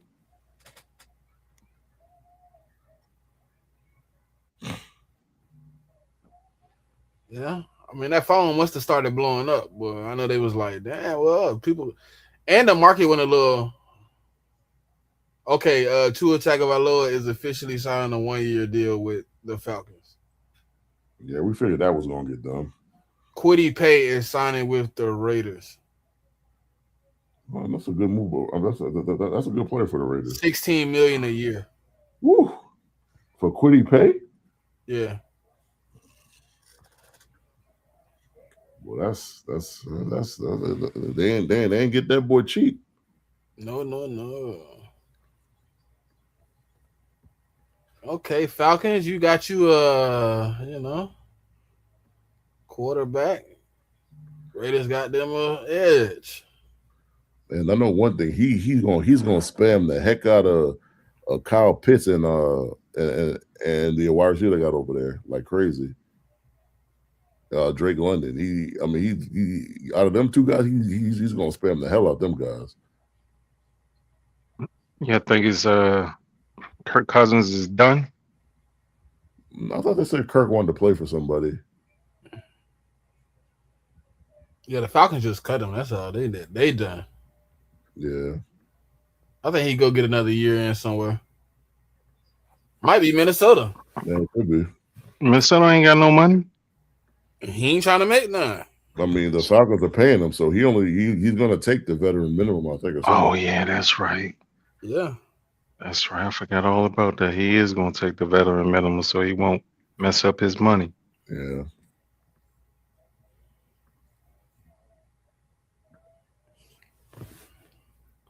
I didn't think Kwity Paye was gonna make 16 though. Nah, I didn't either. What's his contract? They didn't give out how many years. They said Kwity Paye. Let me see. I'm gonna read it again. It says Kwity Paye is signing with the Raiders. The insider says his deal is worth $16 million per year. Yeah, I did not. Damn. 16. I didn't think he was gonna get 16. Definitely didn't see 16. Well, that's the value. Yeah.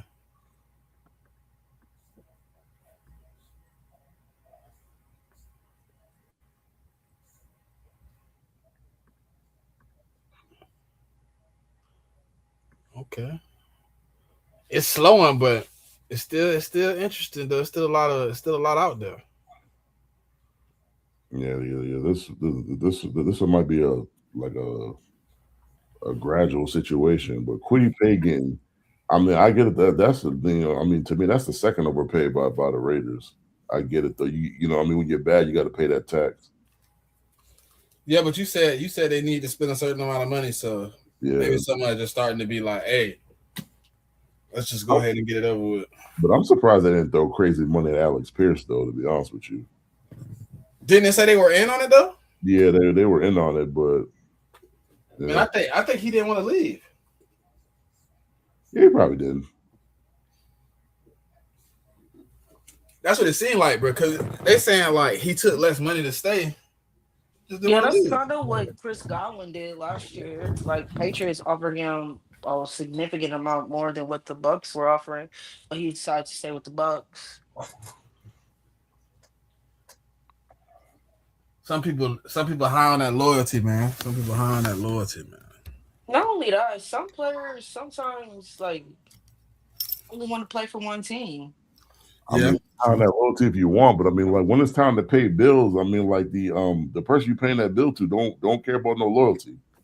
Yeah, but that's why you gotta be smart. You know what I mean? He took a pay cut, but it ain't like he didn't get his highest payday ever. Yeah, like, and then also he live in Florida, so you know, I think it just depends on the caliber of player. To be Yeah. honest, when it comes down to that.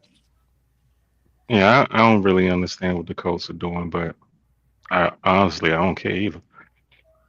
Yeah, but you got to think like so. Like they paid Pierce 30, and then Hmm. they traded Pittman, who was 25 against the cap. So like And they got 20 back. yeah, I mean the net is like what 10. Like it's like 10 million. And personally, like I'm not that high on Pittman. Like I'd rather have Pierce over Pittman. I think you can find another Pittman in the draft. Personally, like he's just. I mean, like he's just like a chain mover, pretty much. Like he doesn't. That's all he's going to give you. And then they paid Pittman, right? Steelers. No, they let him walk. No, Steelers. Nah, I mean they traded. I mean they paid him like 2 years ago. I think a year. No, Steelers paid him though. Yeah, but the thing 3 about years, $59 million. yeah, but they had to trade for him because he was still on the contract. Like the only No, that's what I was saying. I was saying they ended up having to pay him still. Like, well, so yeah, he got traded, so he was probably like, I probably want more guaranteed money now. That's They was like, fine, whatever. We're not paying the quarterback, whatever. Now that's what I was saying. Like, was it a situation where like you didn't want a situation where you pay Alex and now here come Michael? Like, oh, you got to pay me too. Well, I mean, the second they paid Alex, I mean, Pittman wasn't going to be on that team. If he was, it wouldn't have been. It wouldn't have been. But for this season though, huh?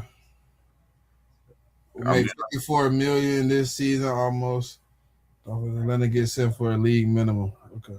And I mean, like especially with Daniel Jones on like we all knew that was gonna happen though. You're paying Daniel Jones almost $40 million, so I don't mean that. Yeah, that just wasn't gonna happen for Pittman. So he took a league minimum tour. Well, yeah, I mean he didn't. He's getting paid by the Dolphins regardless, so it doesn't make sense. Yeah. Simple. I mean, paying a quarterback the minimum that could play, I guess it's not a bad deal for them. I'd just be pissed if I was his former team, and I'm paying the majority of his salary to play for somebody else. Like, but that's what happens when you do bad business. So I mean, huh? Oh, we ended up getting a comp pick for Isaiah Rodgers. Oh man, that's fire. He was not supposed to get a comp for Buddy. Shout out to the comp picks.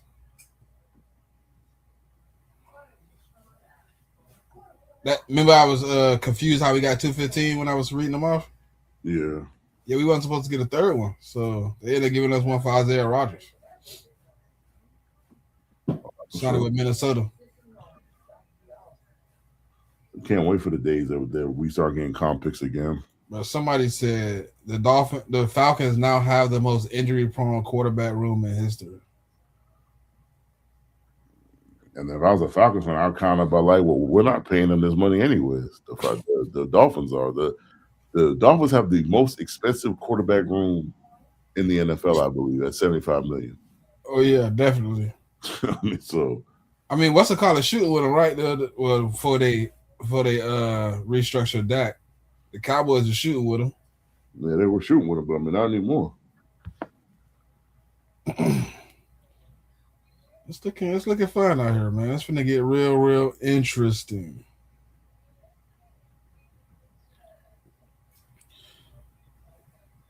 They too gonna be a little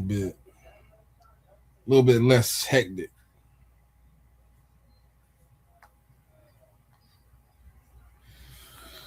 Anything else y'all got for the people, man? Before we get up out of here?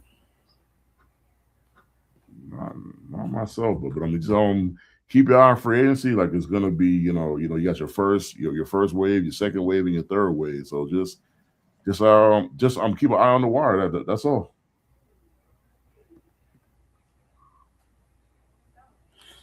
All right. It's Pop there. I don't know if she was free. I know she kind of busy. Pop, you there? Yeah. Crib. All right, for sure. Always remember to follow the YouTube page, follow the CheckDown Twitter page, join the CheckDown Twitter community. Always remember to tell a friend. We'll tap in with y'all later this week.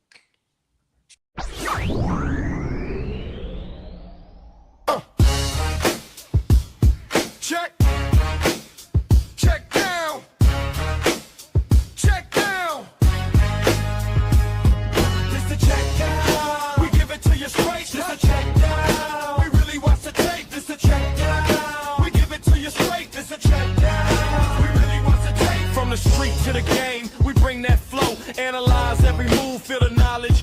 in the lights of the city where champions are made. 2 men to the mountains in the praise kick down.